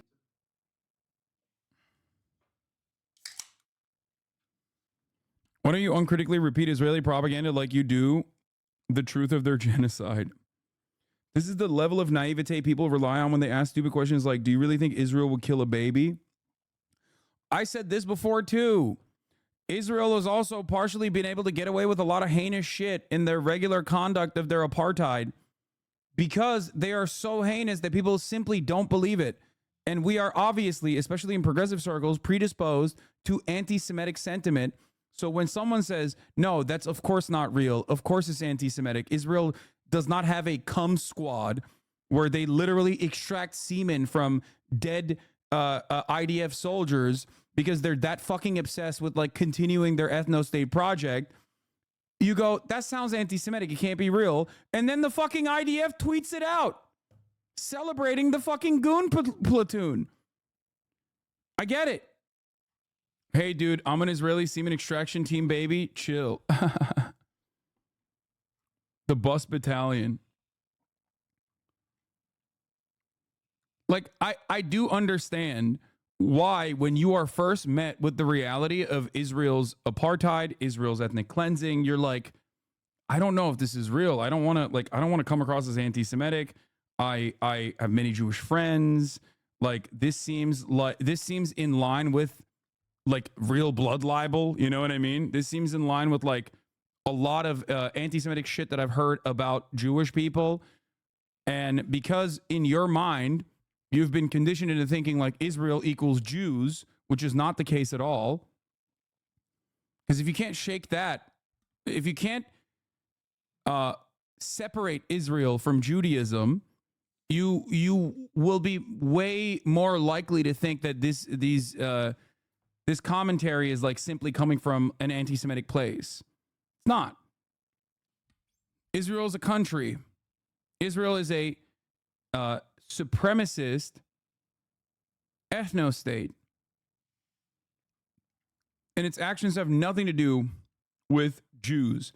There will come a day when many who currently think that it is have a positive association with Israel and Judaism will recognize that that is an anti-Semitic sentiment.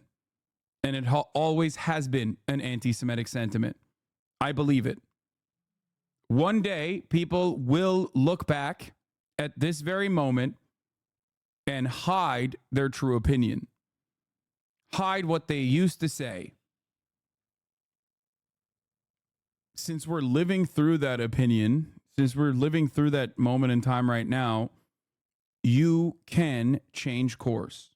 That's all I'm simply stating. Okay?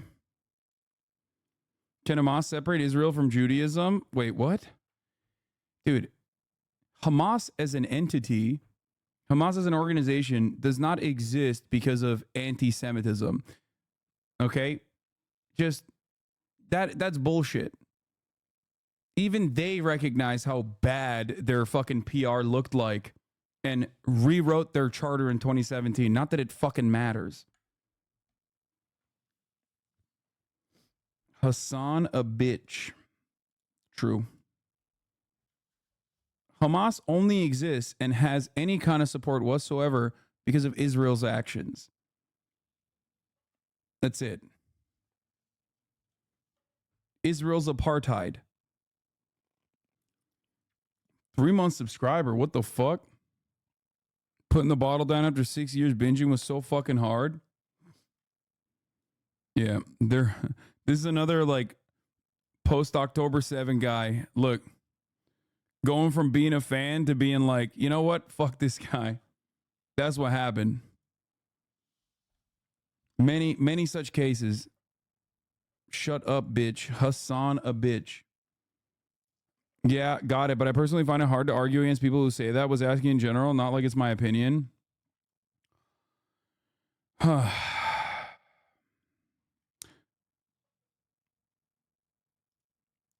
Yeah.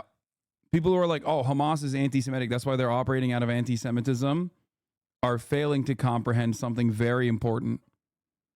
Okay?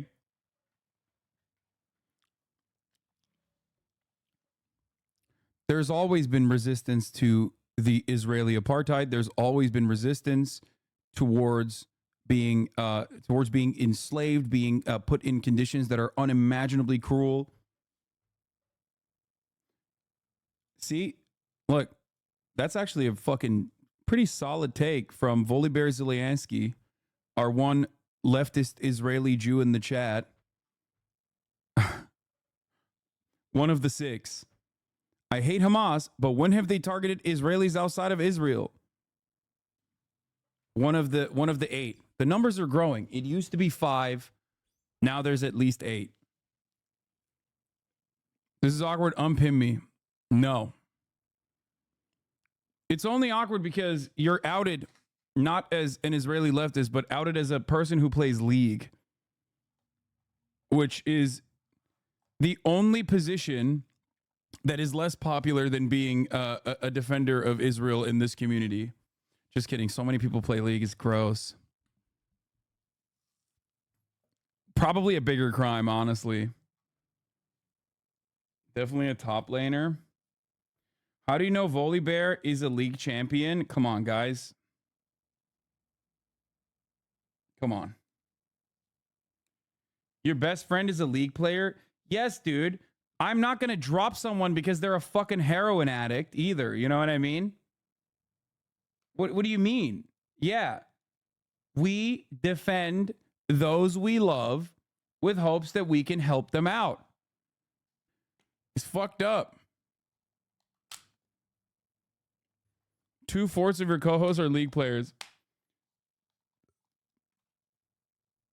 It's super annoying to deal with real anti-Semites that genuinely don't care about Palestinians but would try and launder the pro-Palestinian movement to push straight up Nazi ideals. Yes. I have all the smoke for those fucking assholes, and I routinely called them out. They openly, look, the one thing about fucking Nazis is that they can never shut the fuck up. Okay? No matter what happens, they will always reveal their ultimate goal. And that is technically, I mean, obviously it's a fucking awful thing, but that is the one good part, right? That they can't help themselves. Okay? They cannot. And yeah, they have Nazi Tourette's, literally. So here's the thing. When they do that, very easy. Just immediately go, okay, you're a Nazi. Fuck you. You're a Nazi piece of shit. And you're an incredibly selfish Nazi piece of shit that is trying to launder real, active, ongoing genocide upon the Palestinians with trying to use that to your advantage to like fucking promote Nazi ideals. That's it. It's awful. Yeah, they physically can't not deny the Holocaust is pretty funny. They literally just, they can't help themselves. They have to immediately be like, oh, call in the numbers, call in the question the numbers, please. Is Nazi kryptonite, yeah. Breaking, the Israeli Security Cabinet approved the opening of the Erez crossing with the Gaza Strip for the first time since October 7 in order to allow more humanitarian aid to go in, Israeli officials said. Fucking gross that they, like, it took them this long. It's fucking crazy. There's also here's the other thing. There's also the other, like, I guess, lighter version of anti-Semitism, not by like a direct fucking Nazi, but by people who don't know any fucking better. There's the bigotry of stupidity born out of like social conditioning. Like one chatter just mentioned, whenever I talk about being Jewish on Twitter, immediately people go, free Palestine. And that's like, to make that assertion that someone who is Jewish is immediately in support of Israel is anti-Semitic.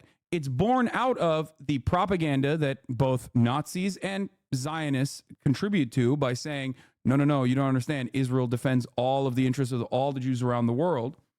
Okay?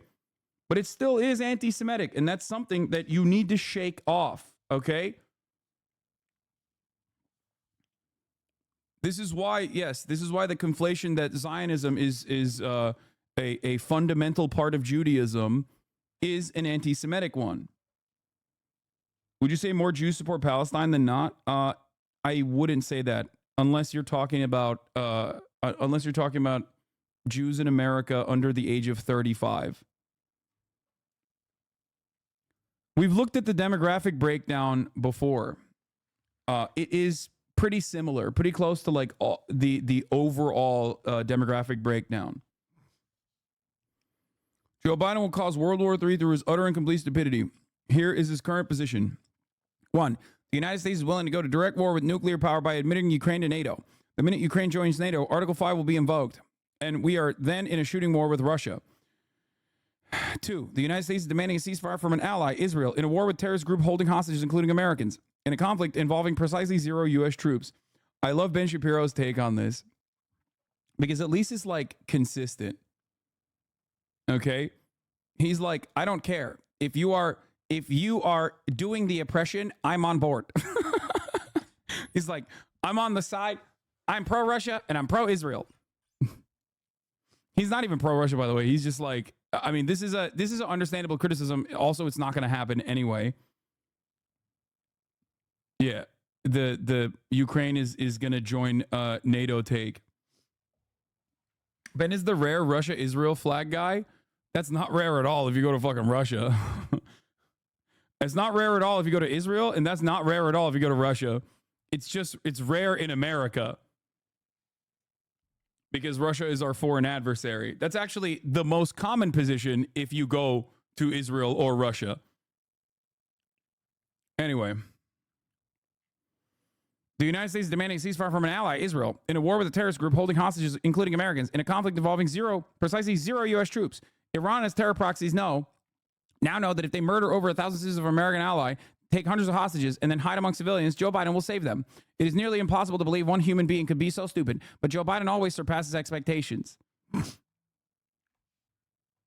Some of the most militant anti-Zionists I've met have been Jewish. I understand the follow the general population demographics, but for those who are anti-Zionists, they've tended to have stronger opinions. Yes.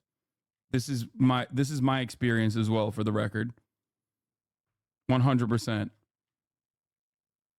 I mean, literally every single American political commentator, pretty much every single American political commentator I've had on since October 7 have been massive advocates for Palestinian emancipation in perpetuity for many, many, many, many years. And they are way more aggro on Israel than I am. Whether it be Felix Biederman, whether it be Noah Colwyn, Aaron Mate's dad, Gabor Mate, which I haven't had on the broadcast, but he is also real aggro. Norm Finkelstein.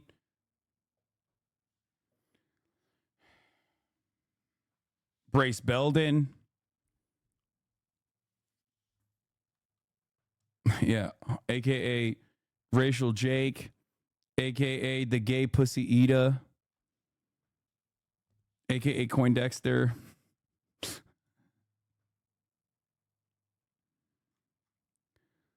Watch, Likud member and Israeli economy minister Nir Barkat get demolished on Morning Joe. Joe Scarborough is extremely pro-Israel. Choose Nir Barkat about funding Hamas for years and for a 13-hour delayed IOF response to October 7th. Not only that, but the famine that now has taken place because Gaza is cut off. Again, no one contests what you're saying about Hamas. We say it every day on this show and have for a very long time, especially after the hideous attack of October 7th. But another massive critic of Israel is Adam Friedland. Is Israel concerned about the human suffering inside Gaza, number one? Like, Adam Friedland. Did you really say that American Jewish people 18 to 30 generally support Israel? That's really interesting if true. No, I didn't say that. I said the exact opposite.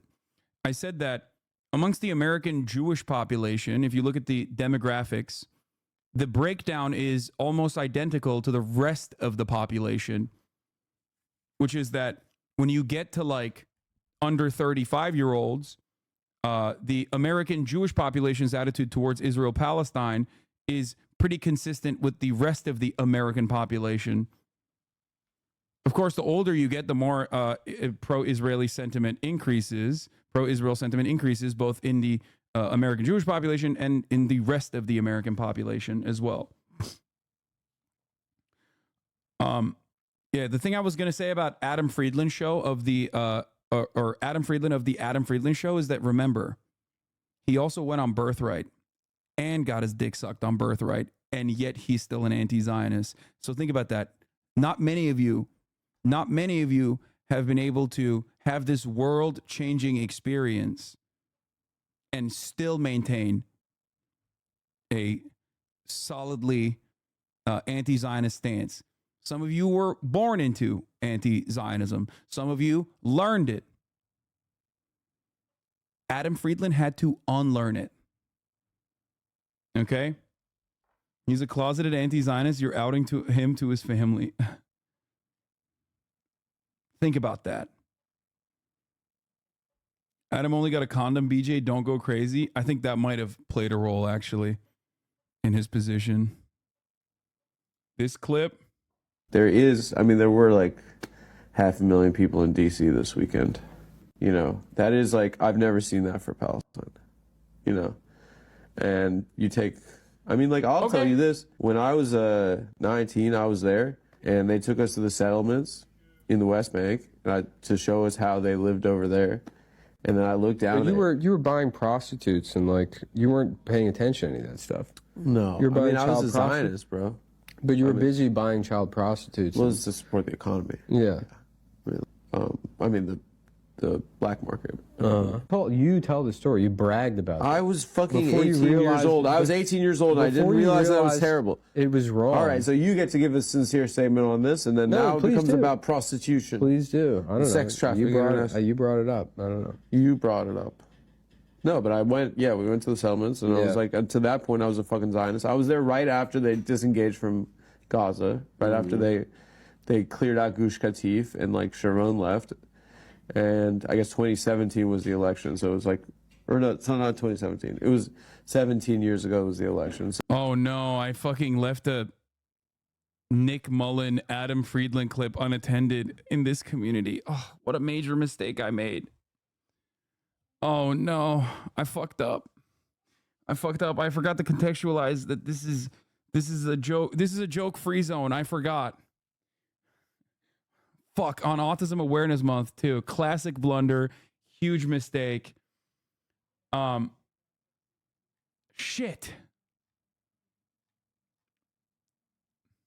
And so this was 18 years ago. This was before the election of Hamas. Mm-hmm. They pulled out, and they took us to the West Bank. Like the last month I was there, and I realized that I was like, oh, this is the wrong side of history. Mm-hmm. And I saw, like, you look down at the Arab village that was underneath where this fucking settlement was, and you see how these people are living under constant surveillance. That hat is incredible, by the way. Holy shit, my cousin is here.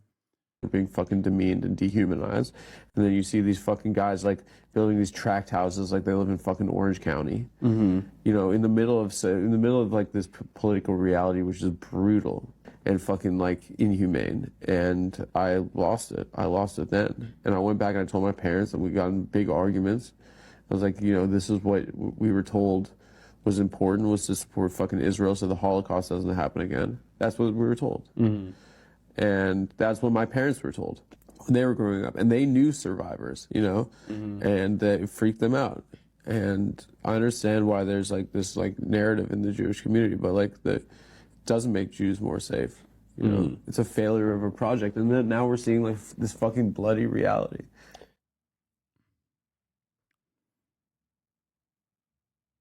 And the number of civilian deaths have been incurred since this attack began.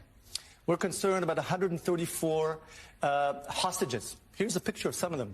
These girls are under tunnels for half a year, raped, tortured.